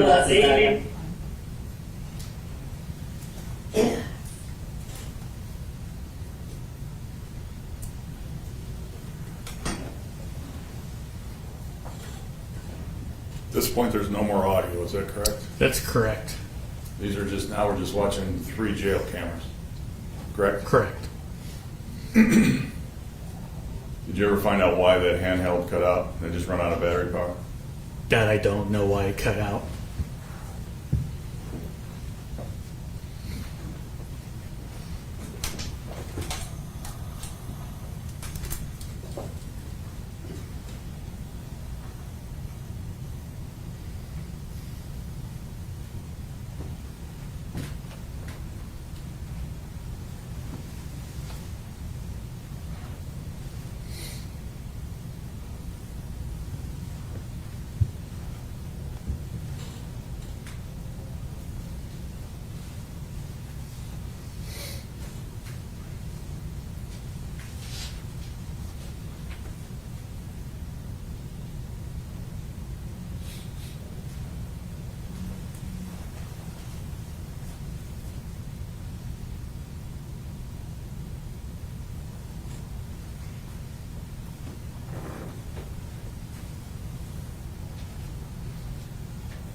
where would this be based on? Sure. It's up to you, Judge Strickland. That's fine. I don't know that, I don't have a lot more, but, I'm going to finish yours before, I don't think we'll be able to get through. Carl. no, I don't think so either, but I got maybe 5 minutes, not even. Let's do it. Okay. So, Agent Lehner, this is the video that you had compiled, correct? Yes. And you've seen this before, Yes. correct? And I just want to draw your attention to one spot and real briefly.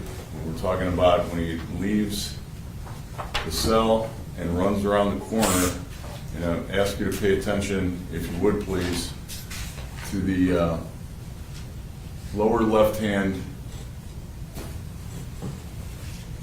It starts. What's his last name? Rios. Rios, I need you to come down so we can. Okay. All right. Hold the wall. All right. I'm not going to call anybody unless you come down from down here. Okay, this is the last time I'm going to ask you. I've asked you for like 5 minutes. I'm not going to do it anymore. Okay? We're going to put you in a restraint chair for your safety. Do not listening, be uninvited, causing a risk to harm yourself. We don't have time to I'm going to ask you to continue pay that. attention to this Okay. angle right here, okay? All right, this is the Ask last you a time I'm question asking you. about We're it. going to go in. We're going to go ahead and put you in the chair. Why can't you just open the door? All right. Come on down. That's the elevator. No. Handcuff. Is that a yes or no? I'm supposed to. Go ahead and turn around, put your hands behind your back, and cuff up for me. If not, we're gonna come get you. Alright. You got No. it wrong, man. Okay, we're coming to get you. Ready? Let's go.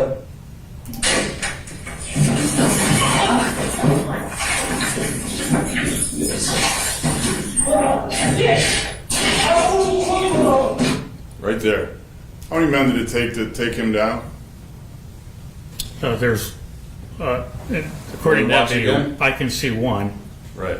So when, and in those review of those statements, all of the COs talked about unusual strength, extreme strength, superhuman strength, one of them used the term. Remember those? Yes.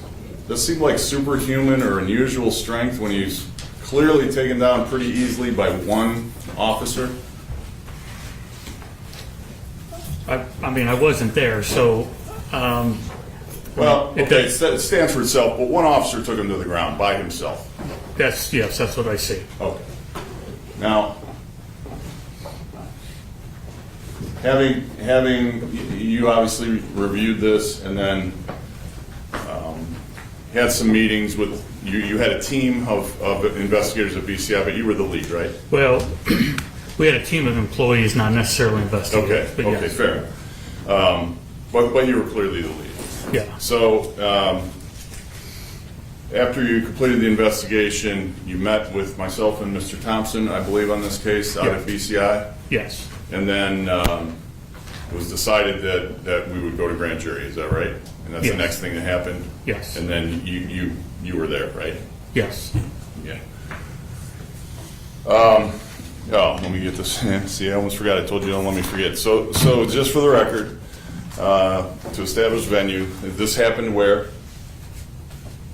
Where did this incident happen? At the Richland County, Ohio jail, Okay, so that's in Richland County, state of Ohio, correct? correct. And you're familiar with Mark Cooper, aren't you? Yes, Do you see him in this courtroom? I do. Can you point him out for me, please? Tell me what he's wearing. He's sitting at the table on the left between counsel, wearing a maroon shirt and a black tie. All right, let the record reflect the witnesses identified the defendant in the courtroom. So no. Judge, that's all. All right. What we'll do, ladies and gentlemen, is we'll take our weekend break. Come back Monday at 9 o'clock. We'll continue. We'll do cross-examination of Special Agent Lanehart. Remember, a little bit longer break over the weekend. I don't want you discussing the case amongst yourselves. Don't let anyone discuss it with you. Don't discuss it with anybody at home or anywhere else. Don't permit or don't form or express any opinions. Again, we don't want you to form or express any opinions until you deliberate the case after you've heard and seen everything. Don't do your own research. Don't do your own investigation. Pay no attention to any kind of media coverage. Obviously, we know the news journal is here and we know it's being live streamed. So please do not pay any attention to any of that. Stay away from all of that. We'll see you back here Monday, 9 o'clock, and continue. would it be fair to say that if you have your position and your title with BCI, you are essentially like a detective? Yes. All right. And you work out of which office? The Richfield, Summit County office. And approximately at any given time, how many similarly positioned special agents are there out of Richfield? Oh, it fluctuates. We've had as little as 6 and as many as 12. Now, with respect to this case, you received a call from a gentleman by the name of, is it Mark Colmer? Kohler. Colmer. Who is he? At the time, he was the special agent supervisor. Kind of like your boss at the time? Yes. Okay. And he got in touch with you to make you aware that you were being assigned to the investigation of this particular case. Yes. And all of this is documented in an investigative activity note that talks about the investigative request, the preface, and it just kind of gives us some background circumstances as to how you were going to conduct this investigation. Have you reviewed that summary? Yes. Okay. And with respect to almost like the mission statement or purpose of your investigation, what you outlined, or as your directive, the investigation, as written in your summary, was conducted with the purpose of determining, to the extent possible, the facts and circumstances surrounding this incident. Yeah. And that's all the facts and circumstances, right? Yes. Because they're all relevant to the investigation, Yes. And those would be the facts and circumstances surrounding the incident related to all of the goings-on at the jail involving Mr. Rios, yes? Yes. From the time he got there until the time he was transported by medics to the hospital, yes? Yes. And also, whatever you could learn about Mr. Rios himself, right? Yes. And that including but not limited to anything you could learn about Mr. Rios in the weeks and time leading up to his arrest on the Richland County warrant that led to his transfer to the Richland County Jail, correct? Yes and no. Please. So, what led Mr. Rios in the care and custody of the sheriff's department, and then from his time that he left to the hospital? But in a sense, as much as we can, yes. Right, and that's why you not only sought out to investigate what happened at his time spent at the jail, but also you sought out the chief of police, I think, with the Wakeman Police Department to get a better understanding of the circumstances surrounding Mr. Rios' arrest and also the events leading up to that up there in Wakeman, correct? Yes. Okay. And that's, the idea behind that is to be thorough and put together a complete investigation. As much, yes. Based on your testimony and my review of your summaries, it appears that you maybe got the call on September 29th. Is that fair from your supervisor? Yes. And then you essentially opened up the file either that day or on September 30th. I believe I believe the file was opened a few days later when we got the letter of request from the prosecutor's office, but it was relatively quickly to the 30th. Yes. Okay. And it would be fair to say that we've heard some other names like Agent Rodriguez, who has a similar position with you at the BCI, correct? Correct. But this was mostly a case that you worked on your own from the investigative standpoint. Yes, for the most part. Okay. Now, from an investigative standpoint, there was almost like a handoff that occurred from one law enforcement agency to another. Am I understanding that correctly? This was a little bit different situation that we hadn't ran into really a whole lot before, due to the time frame on when the incident took place on the 20th or the 19th to the 20th. And then our involvement, which would have been 10 days later, the sheriff's department was well already into theirs investigation. And then, so there was a number of things that they had already done before we were involved. Sure. And I guess the person who sort of have met the same description as far as lead investigator in the case prior to BCI involvement with the sheriff's department would have been who? I believe that was Deputy Radoshek. Okay. And he's actually a detective, right? Yeah. Okay. And so he was the person that would have been investigating the case prior to BCI taking over during Yes. those 10 days or so, yes? That's my understanding, yes. And the sheriff's department gave you all of the investigative summaries and notes to make part of the investigation so that you could review the work that had been done up to the point that you guys took over, correct? Yes, we asked for them. Okay. And they were given to you? Yes. Did you also communicate with other supervisory type people at the sheriff's department, even the sheriff himself? Didn't have any conversation with the sheriff, the major, and the captain. All right. Now, generally speaking, there's a lot of training that goes into being special agent with the Bureau of Criminal Investigation and Identification, yes? Yes. And a lot of that training for you has to do with how to work a case, how to investigate it, to make you more effective, right? Is there training involved? There is training involved, yes. Okay. Report writing training when you were first getting started? I don't recall report writing, no, but I do have a couple of college degrees, so that's kind of where I get my writing style from. Sure. And so generally speaking, report writing in law enforcement or detective work is an important thing, right? Yes. Because you want to make a written record of everything that you did in the case with all the details, right? You do your best, yes. And you like to make those reports as close in time to when those events that you're writing about occurred, right? Yes. Because memories fade over the course of time, right? They do. And there might be an occasion 4 years later, 4+ years later, where you have to answer questions from a defense lawyer about the things that you did back then, right? Correct. And so it helps to have a good record and be able to go back and review for accuracy, right? Right. So it stands to reason that all of the important details will be included in these reports, yes? Yes. Another important investigative job or responsibility is interviewing witnesses, correct? Yes. Okay. And again, because memories fade, that's true of witnesses as well as anyone, right? Over Sure. time. And so part of your training involves the importance of interviewing witnesses relatively close in time to the events that you want to talk to them about, yes? Yes. Okay. Now, in this case, you did conduct some witness interviews, correct? Yes. All right. I want to talk about a couple that I'm aware of. You interviewed one of the witnesses who testified in this trial last Thursday, Dr. Lee Lehman, the chief deputy coroner at the time down in Montgomery County. Did. Okay. You interviewed him once, correct? Yes.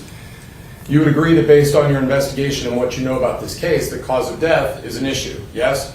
It is. All right. Spent most of last week arguing about it, right? Right. Now, without recapping the testimony, Dr. Lehman is someone central to that two-sided argument. Fair? Fair. Okay. An important witness in this case, yes? It is. Okay. Can you tell me when it is that you first interviewed Dr. Lehman in this case? Like 2 weeks ago. 2 weeks ago. Would have been a week before, or 10 days before the trial, yes. Trial started on October 30th, 2023, correct? Yes. Last week. So I think in looking at what was turned over to us, that recording, because you did record the interview, Yes. correct? I believe that recording was made on October 20th, which is consistent with 10 days before the trial, correct? Without a calendar, that's fair. Yeah. And so what that means is, looking back, these events, we know the autopsy was September 30th, 2019, correct? Yes. So 4 years and 3 weeks later is the first time that you interviewed Dr. Lehman. Yes. Okay. How many efforts did you make to speak to Dr. Lehman that were unsuccessful? We made several attempts to make contact with the Montgomery County Sheriff's Department from the very beginning, because this was something that we have not really ran into before, as far as the manner and the cause. Sure. We don't. This is the first time in my career that I've seen that those two together in one document. We made an attempt to made contact with the Montgomery County Coroner's Office.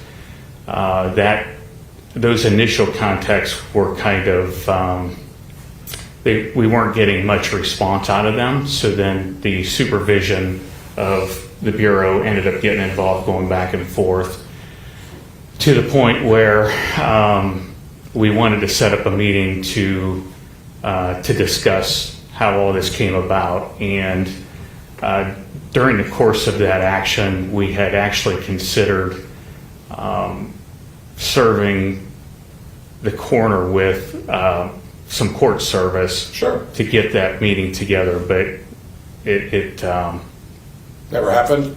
it did not happen. Because the court service that did happen was a subpoena that was issued for Dr. Lehman, right? Yes. This trial. Yes. Right. And ultimately, you reached out to Dr. Lehman, and when asked to interview, he just did that, right? He did. And you interviewed him for a period of about 30 minutes or so, correct? Yeah. And he was cooperative with you, right? Yeah. He answered all your questions to the best of his ability, it seemed like? Sure. Certainly, in your experience, an interview can be contentious, where people want to fight with you, not answer questions. This was not that, right? That's correct. In fact, when you asked him a number of questions, you thanked him for clearing different things up for you, correct? Yeah. That's correct. Right. And so we know that at some point in time you completed your investigation, you turned it over to the prosecutor so they could look over everything that was part of your investigation, right? Up to that point, yes. Yeah.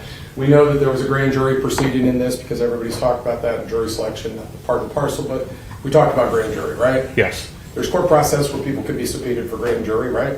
Yes. Were you ever asked to try and talk to Dr. Lehman before the grand jury or anything like that? Was I asked? Did you speak to Dr. Lehman or have an interview with him before that? No. Okay. Now, with respect to another person that testified last week, you remember Dr. Amanda Paul testifying? Yes. Who could forget, right? Right. Objection. Now, with respect to her, we heard her testify on Tuesday, first witness out of the gate, and she informed everyone that that would never have been her cause of death, the excited delirium. You remember that testimony? Yes. That she felt pressured, correct? She did. That's what she said, right? Yes. Okay. And she said she was pressured by Dr. Lehman, among others, right? Yes. Okay. Now, you asked Dr. Lehman all those types of questions, right? Yes. And then we heard his testimony, right? Correct. Okay. Now, with respect to Dr. Paul, same question. She is the coroner who actually performed the autopsy primarily under the supervision of Dr. Lehman. You know that from your investigation, correct? Yes. 4 years and 3 weeks. You never interviewed Dr. Paul, not even once, did you? No.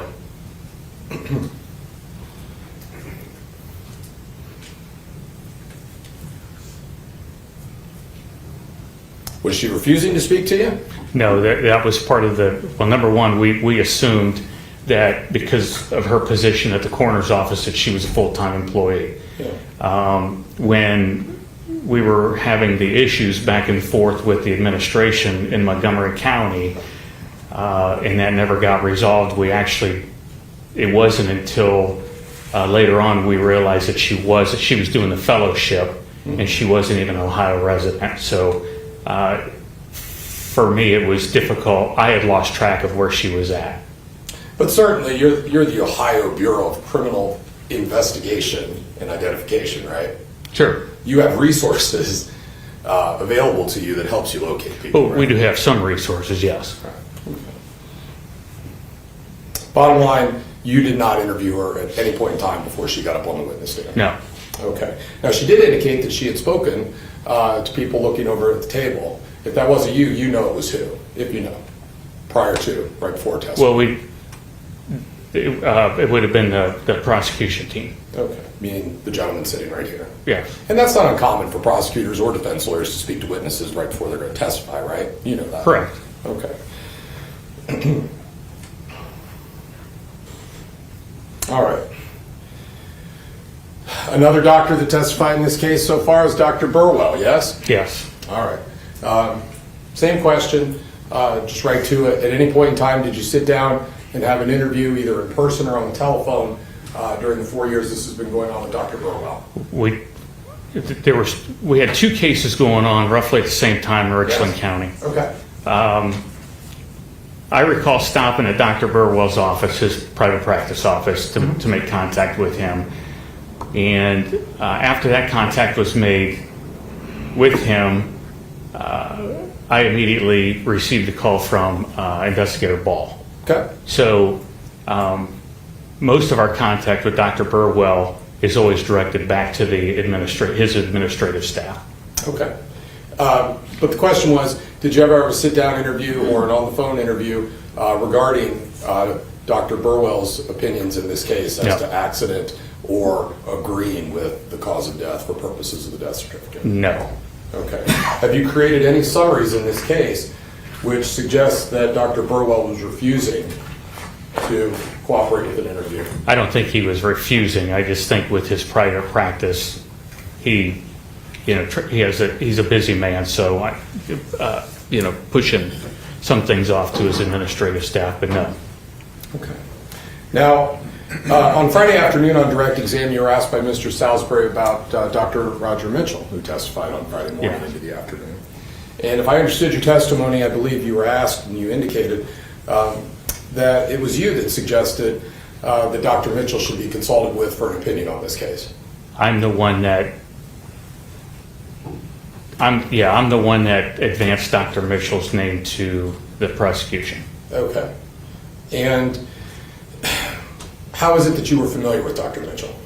So I would call them sister agencies, whether it's the Tennessee Bureau of Investigation, Georgia Bureau, Minnesota Bureau. We sometimes will rely on each other depending on if there's a resource that they have that we don't. And in this case, the Georgia Bureau of Investigations, when I had made contact with them on a separate case, was discussing having one of their forensic pathologists, because they have on staff forensic pathologists at GBI, kind of review the autopsy, and Dr. Mitchell's name was given to me by the Georgia Bureau of Investigations to call. Okay. And was the Georgia Bureau of Investigation aware that this was a law enforcement-based incident with an altercation between corrections and an individual at the jail? They were. Involved in altercation, a restraint, and a death? Yes. And they suggested Dr. Mitchell? Yes. Okay. They also make you aware that he's someone that refers typically to altercations with law Objection. enforcement? Hold on, what's the basis? First of all, we hearsay, secondly, it's purely speculation. What's based on what he understood and why he did what he did? You're not offering it for the truth of the matter? I'm happy to let the jury consider Dr. Mitchell's. Okay, well, ask the question, finish the question, and then don't answer until I think about it. So finish the question. Yeah, so before you recommended that Dr. Mitchell take a look at this, did you become aware either from the folks in Georgia, your sister agency, or anything that you did on your own, that Dr. Mitchell's specific area of expertise involves law enforcement altercations with people in custody, and he has a reputation for defining those as homicide? Were you aware of that? I will overrule the objection, but it's only being offered for what you did next, not for the truth of what you heard, but to see how you acted next, if you can. I don't believe, well, that was quite a lengthy question, so I don't believe that I necessarily knew a lot of credentials about Dr. Mitchell until I had provided the name to the prosecution team, and then I believe that, if I can recall correctly, that there were some white papers that he had been involved with before that he had sent us to kind of look over. What are white papers? Like research papers, university peer-reviewed research papers. Right. He's got a lot of those out there, right? It appears to be, yes. Yes. And specifically, those research papers involve topics involving law enforcement interactions, altercations with people in custody, in his position that those should be homicides when death results. You were familiar with that reading those papers, correct? At least the gist? I don't recall the two that I read initially that he indicated homicide, but they were law enforcement in custody situations. All right. And so, with respect to Dr. Mitchell and the evidence in this case, you recall me asking him questions on Friday about, was it OCIC? Is that the organization that you said helped with the creation of the synced up video that shows us all the different relevant angles from the book-in room, including the Sony handheld? Yes. Putting that all into one exhibit? Yes. All right. You recall me asking Dr. Mitchell if he had the opportunity to review that during the several years he apparently was working the case, and he said he had not. Correct. You were asked on direct on Friday by Mr. Salisbury if you recall whether it was a situation where you didn't send the OCIC exhibit down to Dr. Mitchell so he could look at all those angles, or if it was the other scenario where you did, but Dr. Mitchell didn't open it for whatever reason, only looked at the Sony handheld, right? Correct. I believe your answer was you'd have to look at your notes to get to that. I'm sorry, there was background noise. It's okay. I believe your response to that was you weren't sure you'd have to look at your notes. Yes. We've had the weekend. You knew I was going to ask about this. What's the answer? I actually didn't, because the physical file is up in Richfield, and I did not go to Richfield to get the physical file. Well, did you create a summary as to your involvement with Dr. Mitchell and any discussions that you had with him along the way, or the process of sending him evidence? No, because the original prosecution packet was sent somewhere around February of 20, and then generally what we do is once the prosecution team has a chance to look at it, then the back and forth goes as far as what they would like us to follow up on. And Dr. Mitchell was obviously one of those, along with a couple of other things. But yeah, I didn't do a summary on that. Okay. On that particular. Certainly you would agree as a detective investigator with the Ohio Bureau of Criminal Investigation and Identification that the expert witness that you brought in to make an opinion on cause of death should have the ability to review all of the relevant camera angles, right? Sure. You thought it was important enough that this evidence exists that you got with an outside agency? Who's OCIC? They're a quasi-division of the Attorney General's office. The Attorney General actually sits on that commission, but the commission is made up of some other law enforcement and prosecutorial members of the state. Okay. And so this was important enough to create this exhibit that synced up everything in real time, right, with the audio. You sent it off to be created. They took time to make that exhibit, right? Yes. It's being shown to the jury in this case, correct? Sure. It stands to reason with your investigative background that Dr. Mitchell absolutely should have reviewed that, right? Objection. I don't know if you're asking for his opinion. I can ask it different, but Yeah, I think I sustain it as to asking for an opinion from him. you would agree that the purpose of this investigation was to determine the facts and circumstances surrounding this incident, correct? I can agree with that. And that's all the facts and circumstances, right? Sure. And in this case, what's clear is that the expert who was testified for the state of Ohio, Dr. Mitchell, did not consider at least one or two of the additional camera angles that show a portion of the restraint, correct? That's correct. Right. And as it relates to that, as you're sitting here today, I just want you to do the best you can with your recollection. I asked one time since we didn't check the notes.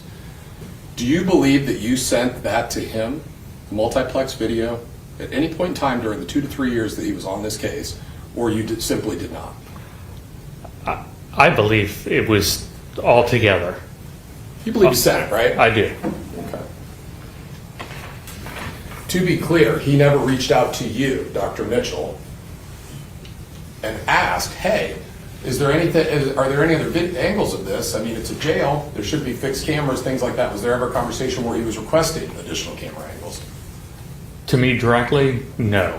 Did anyone come to you and say he called them and said, hey, you need to get this to him? Did that ever happen? Not that I'm aware of. Right, because if that had happened, you would have sent it to him, right? Sure. Right away. But at least, hopefully in a timely manner, yes. Sure. All right. Because time's money, right? Well, I'm an hourly employee, so it is, but yes. Right.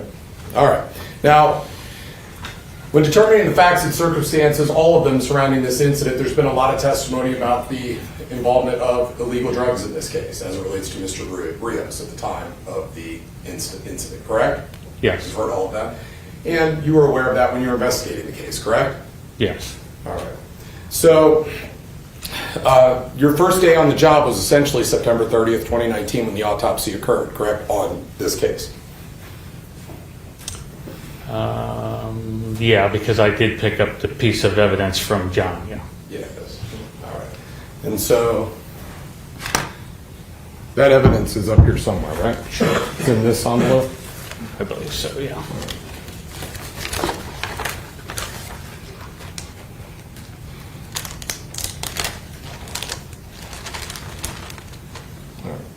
Now, this has been identified as State's Exhibit 6. You recognize this as what you picked up that day on September 30th, 2019? Yes. Okay.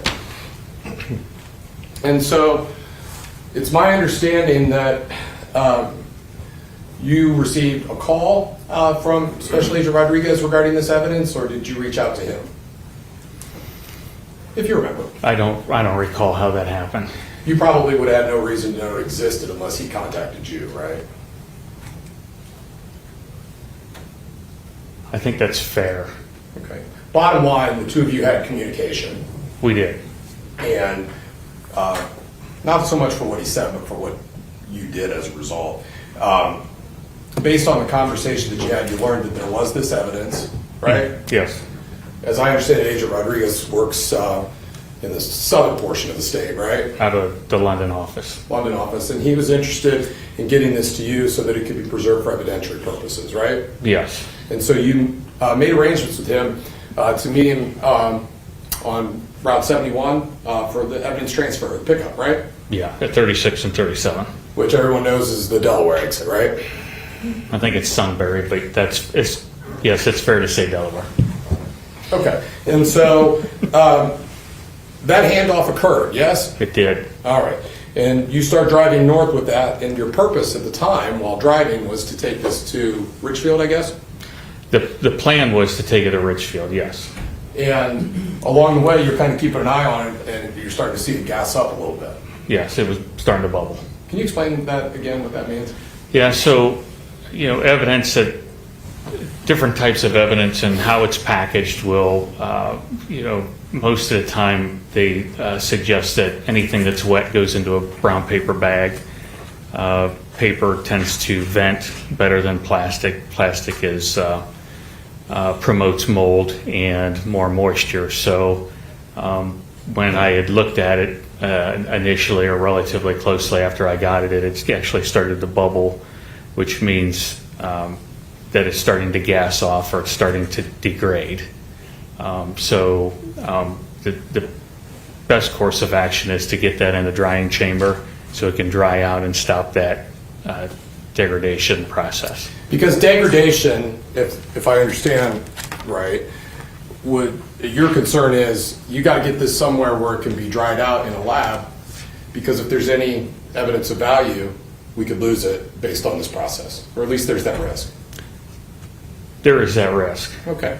And so to that point, you made a pit stop along the way in your old stomping grounds here in Mansfield at the Mansfield Crime Lab to pay a visit to Tony Tambasco. Yes. And it just turns out that they have a drying machine that they were willing to use to dry this out and keep the evidence safe until you decided you needed it, right? Yes. Okay.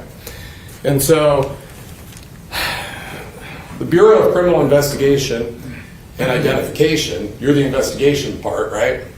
Yes. The identification part speaks to the crime lab access that you all have there, right?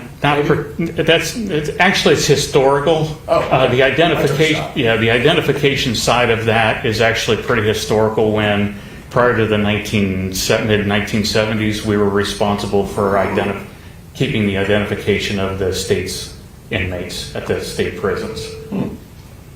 Okay, and so even though that's not really a thing anymore, you kept that. They did. It's statutory. Everybody calls you BCI anyways. They though, do. right? Okay. But there are a number of crime labs that are part of BCI, correct? 3. Okay, and those are like in Bowling Green, Richfield, and London? Yeah, and then the Springfield, Springfield. there's a Springfield lab that's not ours, but we do have staff there. And then for a while, chemist Tambasco was also doing some overflow work here out of the Mansfield Crime Lab. All right. And so one of the labs there at BCI has the capability, chemistry, to perform tests for the presence of illegal drugs or any type of drug on items, correct? Yes, they have the ability to do that. Okay. And if so, then they have the ability, if there is the presence of drugs, then they can take the next step, which is to identify or confirm what type of drug that is, and then even in what amount. Sure. Okay. And so the way this process gets initiated, if I understand it correctly, is that once a piece of evidence is in the custody safely of BCI, the way that the crime lab with BCI is triggered to perform a test is the investigator can fill out a lab request sheet, correct? Yeah, there are some parameters depending, yes. Okay. Generally speaking, though, crime lab's not just going to go down to the evidence room and start collecting stuff and running tests. No. The investigator has knowledge as to what the case is about and what tests might be helpful, right? Yes. Okay. And so then so there is a form that you as an investigator can fill out, submit to the relevant crime lab, and request testing on a specific piece of evidence that would be identified by like a property number, right? Yes. Okay. And that's the kind of thing we can see on this bag. It's identified and marked up with all sorts of different information. One of those is the property number, right? Evidence number, yes. Evidence Property number. number, yes. Okay. And that's so that we make sure we know what we have, right? Yes. All right. That's what chain of custody is and all that sort of thing too, right? Yes. Take great care to make sure that we know where a piece of evidence has been and that it's the right evidence that we initially collected, right? Right. Okay. And so, in this particular case, with respect to requesting laboratory testing to identify whether or not there were any illegal drug substances inside or on or anywhere on this described as torn or ruptured plastic bag-like object, did you ever fill out a form like that to request drug testing on this item? To request drug testing, or did I fill a document out? No.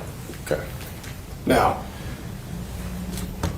that means that the BCI Crime Lab did not run any tests to determine whether or not there were drugs in that bag, correct? They did not test that. Okay.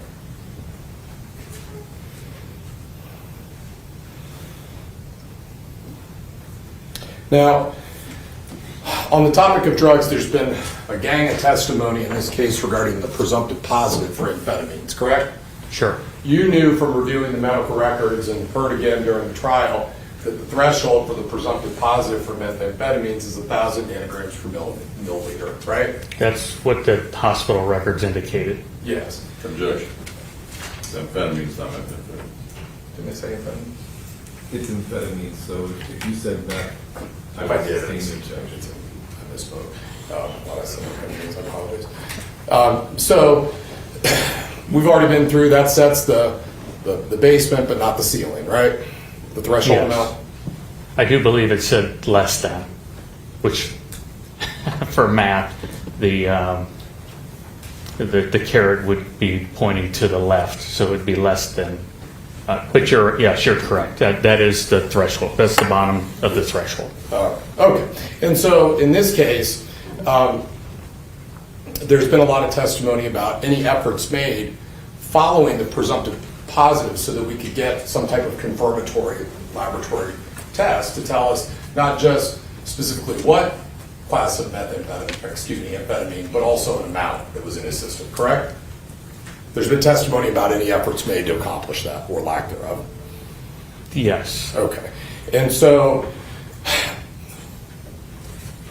one way that could have occurred is if we went to the hospital and the sample was still there, right? Correct. If that were the case, the sample could be collected, meaning the urine sample, right? In this case, yes, urine. Right. And then that urine sample could be sent off to one of these BCI crime labs. And even though it's a urine sample, they could do testing on that, yes? We don't particularly do, it's not my understanding that we normally do urine testing. Normally that is sent to a different laboratory to do that. But A different crime lab, right? yes, Like maybe the State Patrol crime lab. yeah, that would be one of them. Yeah. Because you have experience as a patrol officer, right? Yes, You know that back in your days of investigating, you probably had a number of OVI or drug driving type cases. not a lot of them, but a few.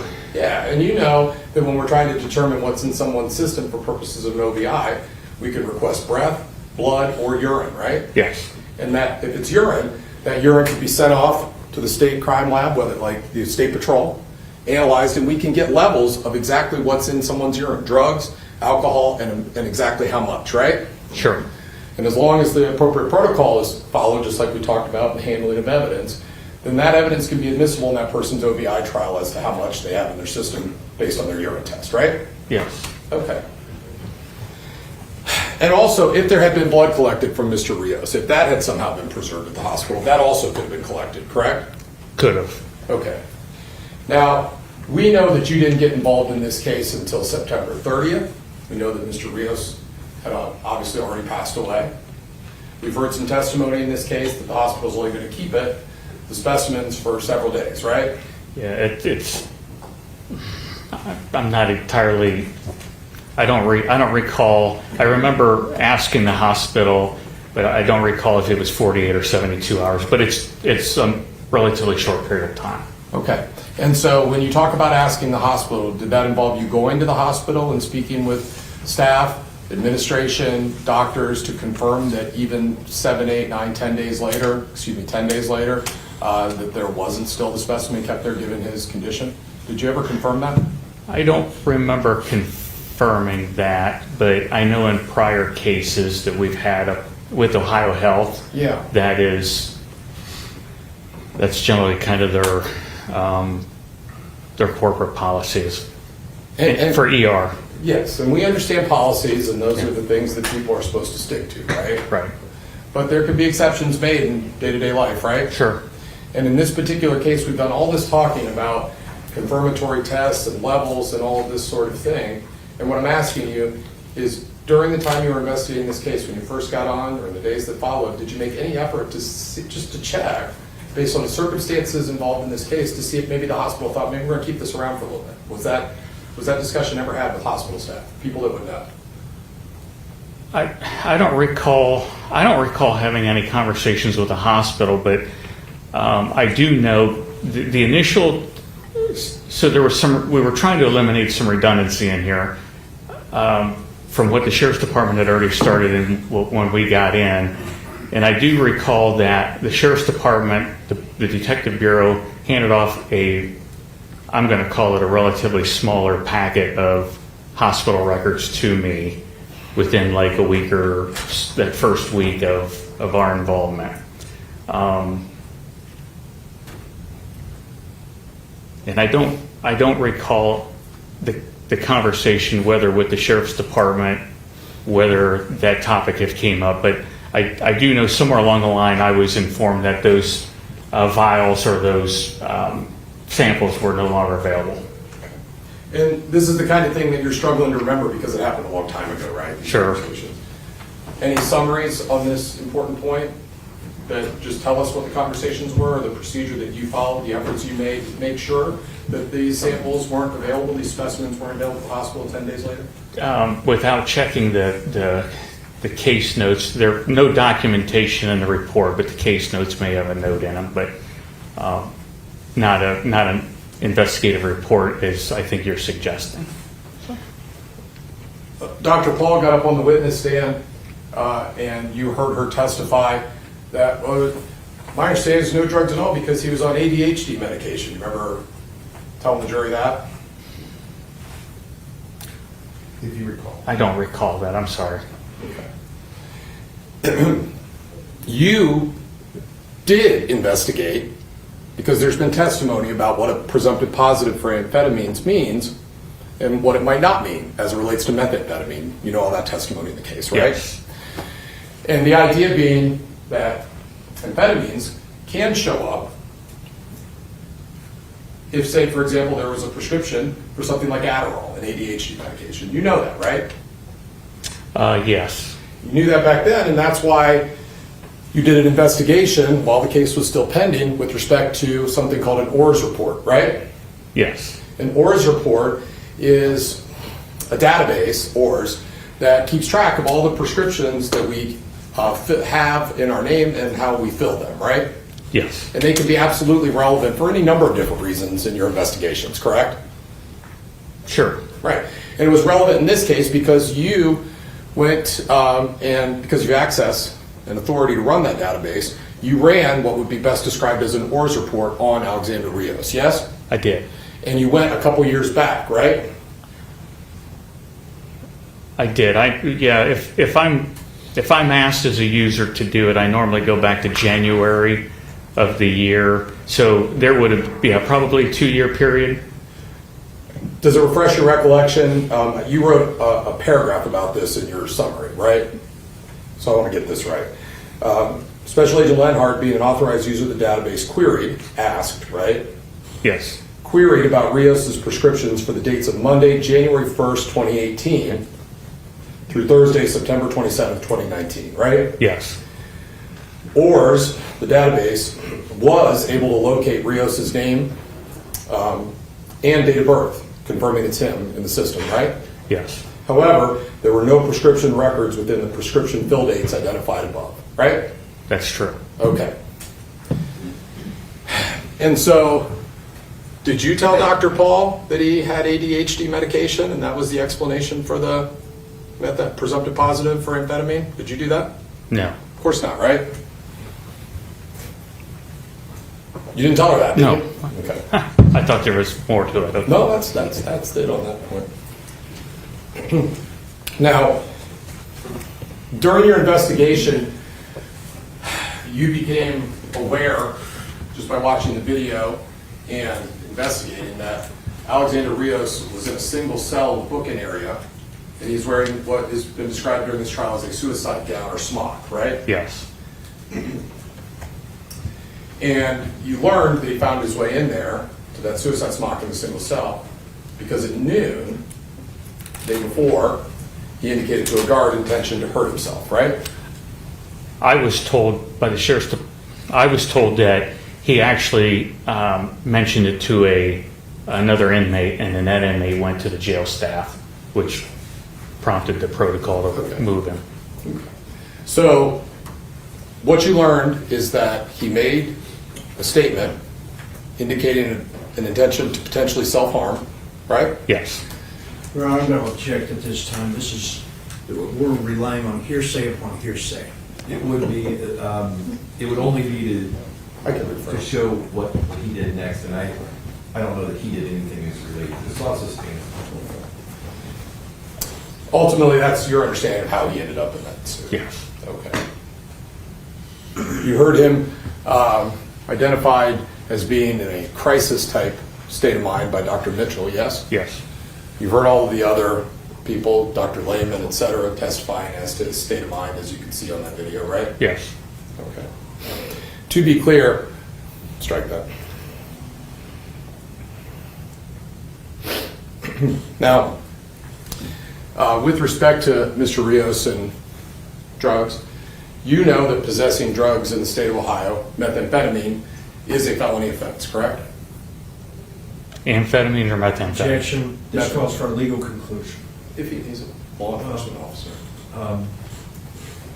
There are many factors that go into the level of a crime. I guess you'd have to rephrase it.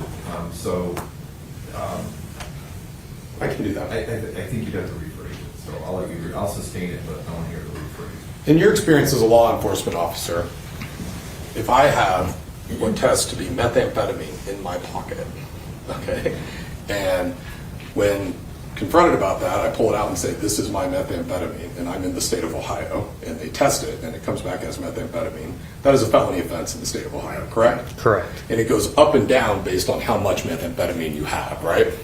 Yes. Okay. It is also a crime in the state of Ohio to bring methamphetamine into a jail. Separate crime, right? Yes, And that is a felony offense as well, correct? I believe. Okay. I want to talk a little bit about the investigation that you did into the tasers. Okay. It's fair to say that you did quite a bit of work on that part of the case, yes? Actually, those also go down to the Ohio Organized Crime Investigations Commission, and they have the software to download it. Okay. So I work off of whatever product they send back. Okay. And so that work would not have gotten done had you not thought it was important. Yeah. Right. Because they don't know anything about it down there unless you collect the evidence and send it to them and make a request and give them information on what they're looking for, essentially, right? Correct. Okay. If you could you just tell the jury about the investigation that you did into the tasers, who had them, the deployment, and such? And I understand you're up there without a single stitch of paper. If you need it to refresh your recollection, I'm fine with that. So the tasers, when we have cases where tasers are involved, we collect those tasers. If they don't, the agencies don't necessarily have to voluntarily give them over, but in this case, the tasers were collected. They were handed over to us, and then they're sent down. There's a couple of different situations that can happen. They can be sent down to the Organized Crime Investigations Commission, and they can be downloaded with software that they have, or the agency that has the tasers. If the agencies have the ability to pull off the reports, then in those situations, the agency then can give us those reports of the operation of those mechanical devices. Okay. And so in this case, 2 tasers were collected, right? I don't recall. It was 2 or 3, yes. Okay. think it's Would it just- help if you took a look at your investigative notes? I'll just bring it up there. Yeah, I want you to be accurate. Is it yeah, cool? that's, Okay. please. I'm not marking this, it's just to refresh his recollection. May I approach, Judge? You may.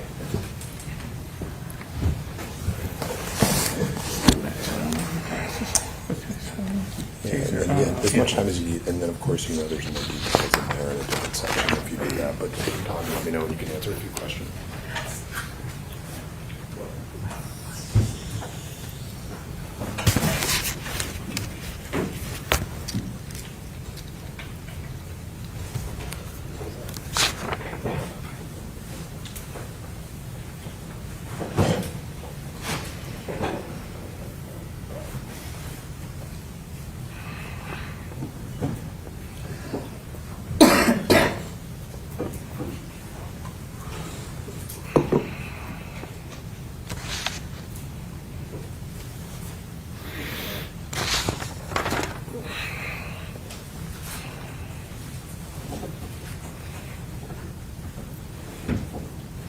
Yes, sir. Okay. All right. If you would, does that refresh your recollection as to what was, how many tasers were collected? Yes, How many? there were 2. Okay. And ultimately, did you draw conclusions about whose tasers you had collected, CO-wise? I do know, yeah, because the jail administrator advises who they belong to. Right. And you also have reviewed the video a number of times, and you can kind of start to put that together, correct? Yes. And you've also reviewed same statements that Dr. Mitchell reviewed, right? Yes. Okay. Of the COs, right?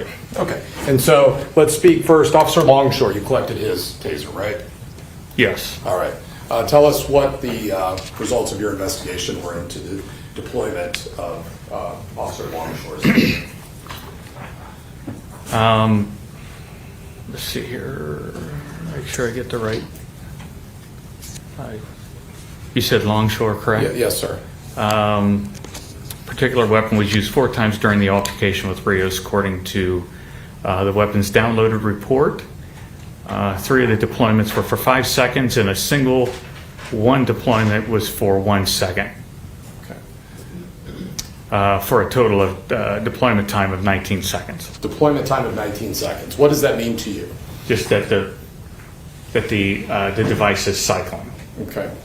And it's, in other words, in order for the device to cycle, what mechanically does the user have to do? Normally, you have to pull a trigger. Okay. So just like a gun, a taser is held on a handle, and there's a trigger that's available for your trigger finger. Is that Yes. accurate?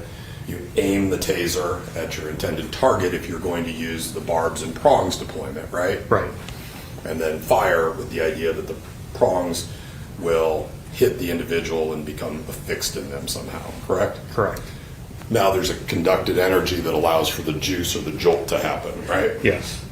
And that juice, that jolting continues until the individual who's deploying the taser pulls off the trigger? No. Please tell. I'm not an expert with tasers. Do the best you can. It's been 18 years since I've used or had the ability to use one, I guess. They're set at 5 second. Okay. I call them cycles, but they're set at 5 second intervals. So they will, from when they're initiated with the trigger pull, they will run 5 seconds if you do not stop it. Disengage. Yes. And is that why, in your opinion, there's 3 5-second and one that is just 1 second? Yes. All right. And it stands to reason that there would be this like 5-second limit to keep someone from tasing someone indefinitely. Yes. Right. Okay. All right. Now, it was this taser that we could see on the video that your investigation confirms that Officer Cooper was struck with in the webbing of his hand, correct?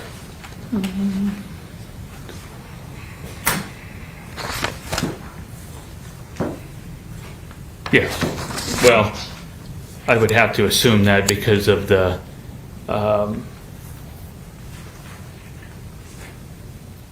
cycle times. Okay. I do recall that if I recall the video correctly, the first deployment that actually had the cartridge in it with the bay doors, it did cycle through, I believe, for the 5 seconds. And that happens based on your review of the video and all the evidence in the case. That happens just as soon as Officer Cooper enters the struggle, right? Yes. Okay. In other words, it's all already underway by the time Officer Cooper responds, correct? Yes. The first thing that happens to Officer Cooper is the taser's deployed and he gets hit in the hand, right? Yes. And I think your question about this, he walks away, seemed kind of pulling at the wire, right? Right. Okay. You know from your investigation that Officer Cooper went to the hospital after this? Had his hand looked at? That? Yes. Yep. Well, I was made aware of that, yes. Well, you've reviewed all the statements and all the evidence in the case, right? Yes. And people talk about it at all, and that's in those statements, right? Correct.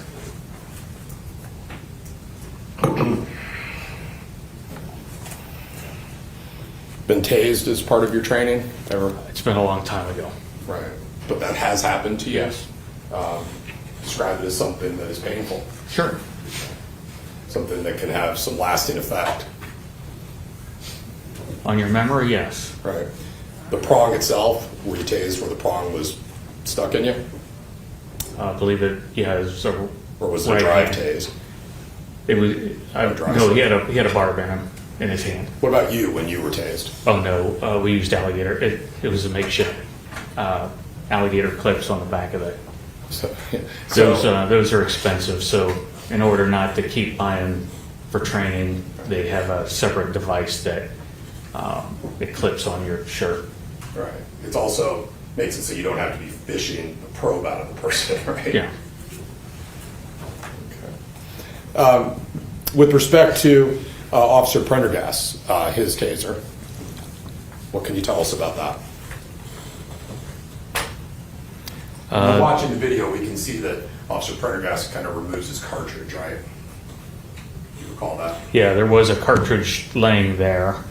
It did look like it was, the bay doors didn't appear to be removed from that one.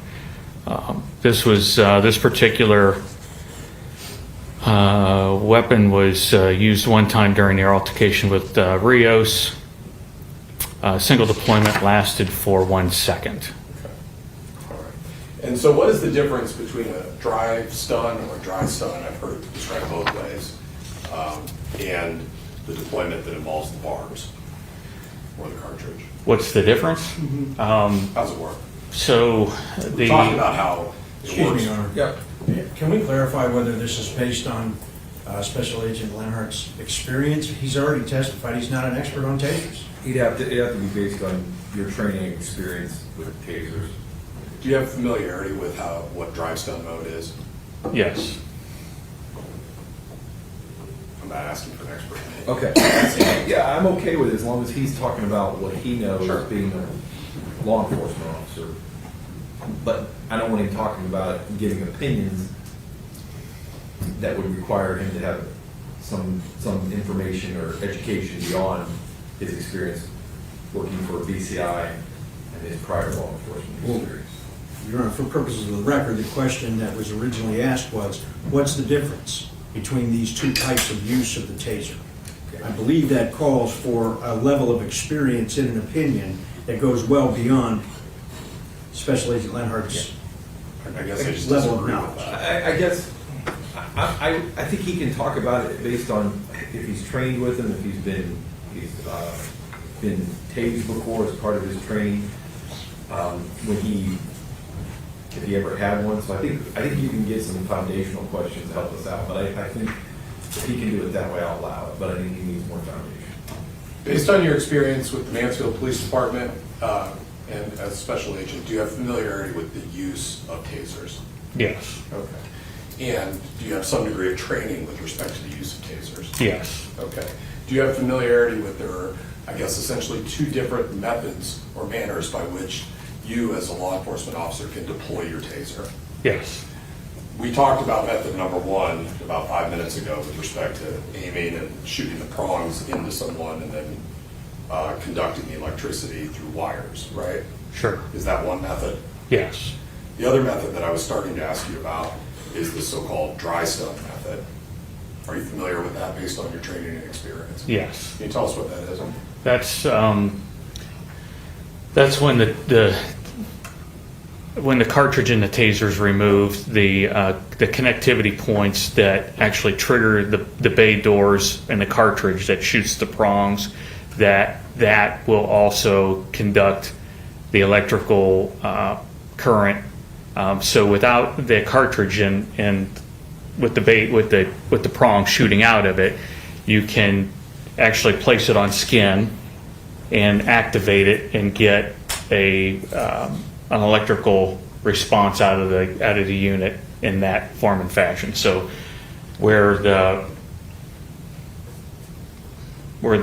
first method that you had asked me about is a distance. So if you have a distance between you when it's deployed, as opposed to when you're close, those taser barbs are not going to deploy properly if the cartridge is still in the taser and you're holding it up to somebody's skin. Okay. So it's an alternative use Yes. to bring about essentially the same type of result, right? Yes. All right. And it's essentially what amounts to either method is a pain compliance is a use of electricity to gain compliance through a pain technique. Pain, I can't think of the word that I'm looking for. Yes. Okay. Pain compliance. Yes. Right. Okay. The idea being people don't like being tased, so whatever they're doing, they'll stop doing it so that they can be gotten under control. Correct? You hope. You hope. Yes. Now, with respect to video, booking room isn't the only area in the jail that has these types of cameras, right? Meaning security cameras. I believe the whole jail does, yeah. Right. And so the eye in the sky, if it were, is kind of following you all throughout the jail during your stay if you're an inmate, correct? Yes. Okay. That includes when you're brought into the jail during the book-in process, you know that the Richland County Jail has a body scanner, correct? That I was not aware of. Not aware. No. Do you know what a body scanner is generally as an investigator with the Bureau of Criminal Investigation and Identification? In the jail setting, generally speaking. In the jail setting, no. I'm not familiar with those scanners. Would it surprise you to know that they have that kind of equipment in a jail so that they can run people through it, get a look at what's inside of them, imaging? Your Honor, accept. I'm going to object again. Now, Mr. Mayor is testifying because this witness has already said he has no familiarity with that machine. Yeah, I don't think he knows, so, there, I would sustain it as far as his knowledge. He doesn't know what they are. He may know that they exist, but he doesn't know what they do, so I'll sustain. Did you make any inquiries in this case at the jail, whether with the administration, the sheriff, or any of the people that you spoke with, as to whether there was any technology in the jail that they're run through inmates to make sure they're not bringing contraband into the jail? Did you make inquiry into that? Advanced technology like that, no.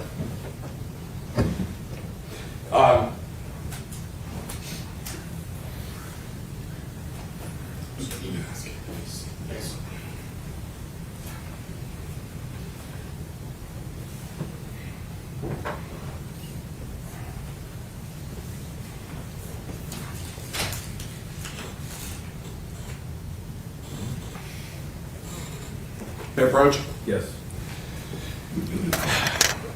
Agent Lanhart, I'm going to show you what's been marked as Defendant's Exhibit F. If I were to play this, it would be one of these body scan videos showing Alexander Rios heading through the body scanner and the time leading up to that. Okay. Have you had an opportunity to review that now that you No, know this video was not made. This video was not provided to me when the rest of the videos were given to me. And so what you're telling us is that Alexander Rios being booked into the jail, going through the body scanner, is not something that you've ever had an opportunity to look at I have as part of not. your investigation. I have not. You know that there's been discussion about drugs in this case, right? Sure. Whether or not he was under the influence of drugs or not, right? You know that generally speaking, drugs in jails are problematic, right? Sure.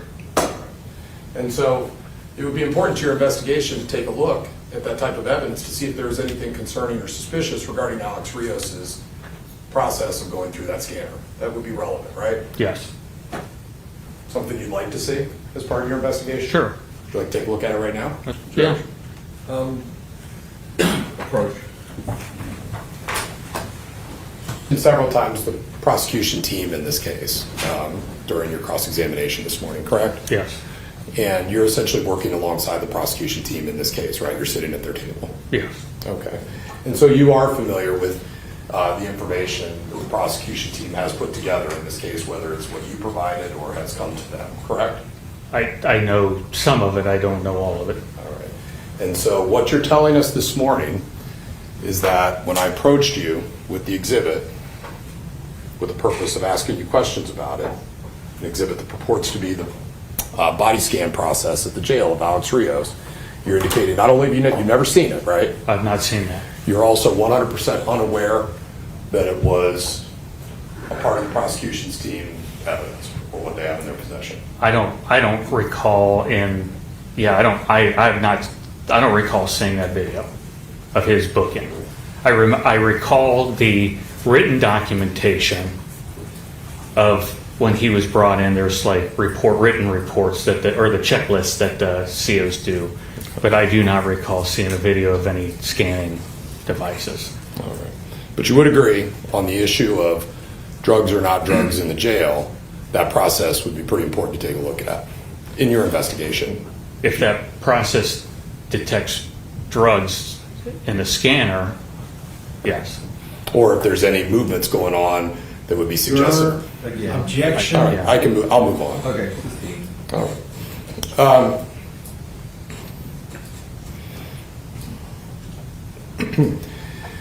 Did you make any efforts to obtain video during the 8, 10, 12 hours that Mr. Rios was in the pod setting, the general population area, before being moved down to suicide watch? No, because once again, our involvement was, obviously 10 days later, and he was already down into the booking area at that time. So no. Okay, so I just want to be clear. What I'm asking is, you did obtain video from the booking area, obviously. Yes. And that was 10 days after the event that it came into your possession, correct? Yes. Did you make any effort to obtain video from the time that he spent in the pod prior to being transferred down to the booking area? No.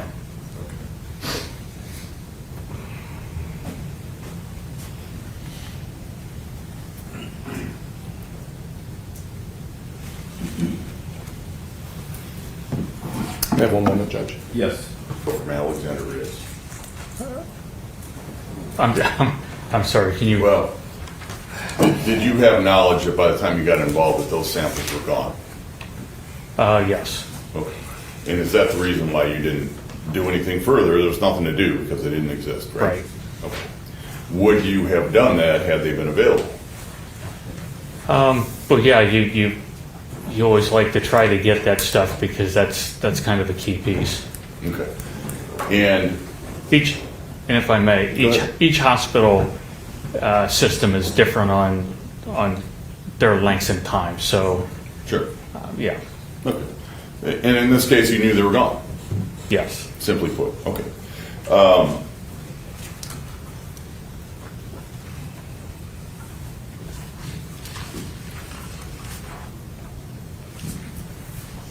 The item states exhibit number 7 or whatever it was,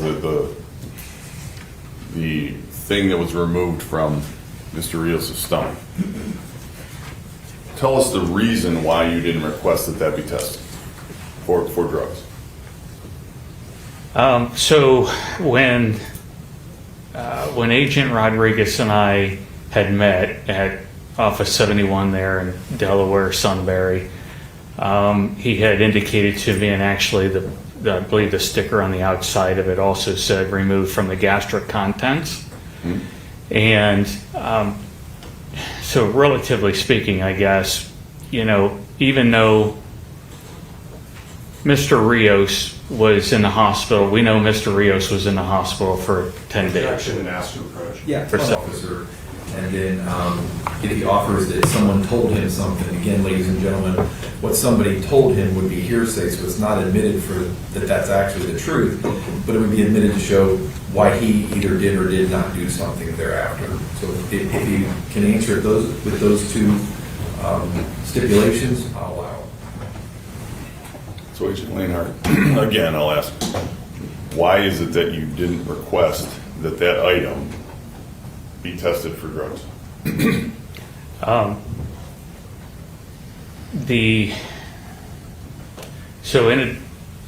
My training and experience as a law enforcement officer also allowed me the opportunity to become an advanced emergency medical technician in the state of Ohio. So I do have a little bit of knowledge about basic knowledge about human anatomy. This item sat in Mr. Rios' stomach. That's where it was taken out of. At least I have to believe that the doctor's report. And there are acids. Our stomachs are very acidic. So after getting treatment for 7 days, it's more probable than not that the acids in the stomach degrading not only potentially the item that it came out, but also any substances that were on it would more likely than not been either inconclusive or negative. Okay. You are, well, let me ask you, are you familiar with the use of force policy at the Richland County Jail? Just from, yeah. From here in this courtroom? Yeah. Right? Okay. That is a policy, not the law in the state of Ohio. Is that correct? I'm going to object. Okay. Ask to approach. Yeah.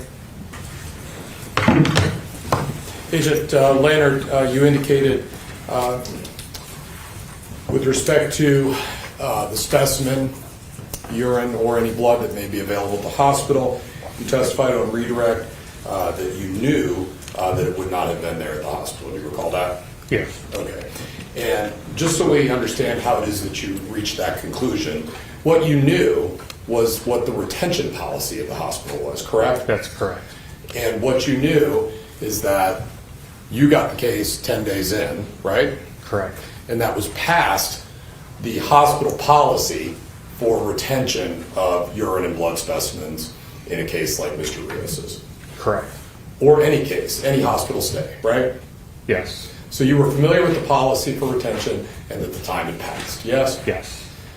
And from that, you concluded that the specimen wouldn't still be at the hospital. Right.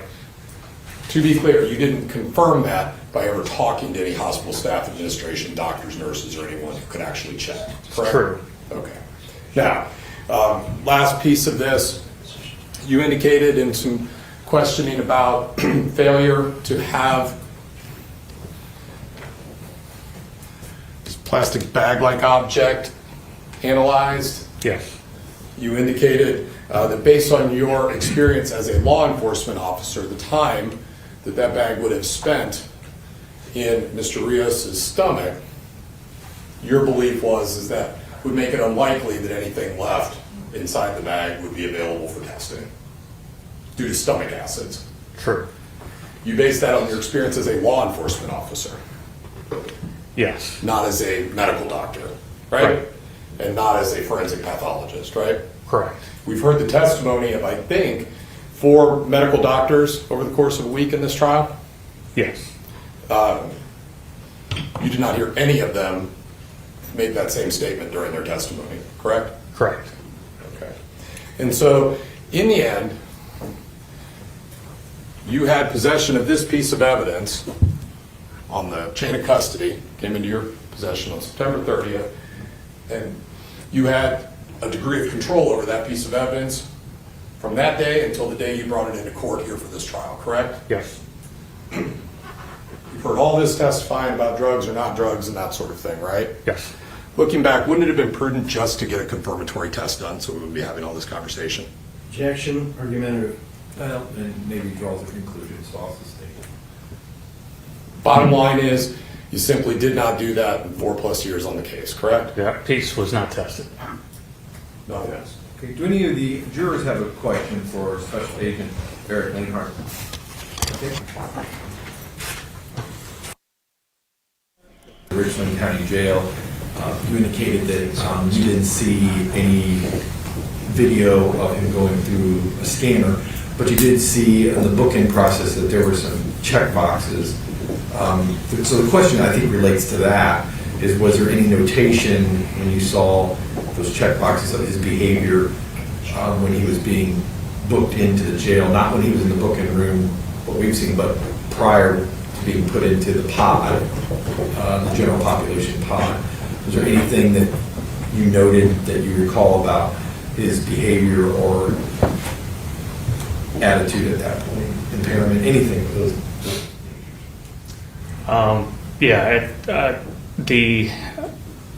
The paperwork indicated that was done by the COs that booked him in. There was no indication on those documents of their recognizing him as being impaired or being agitated or anything like that. So it was the paperwork was pretty unremarkable, and when I say that, I guess I mean that it wouldn't have been any different than any other person coming into the jail. There wasn't anything specifically on that paperwork that was marked to recognize the fact that he had been an issue at that time. Does that bring up any additional questions from the prosecution? No, Your Honor. From the defense? No, Judge, thank you. All right. Thank you, Special Agent Linghart.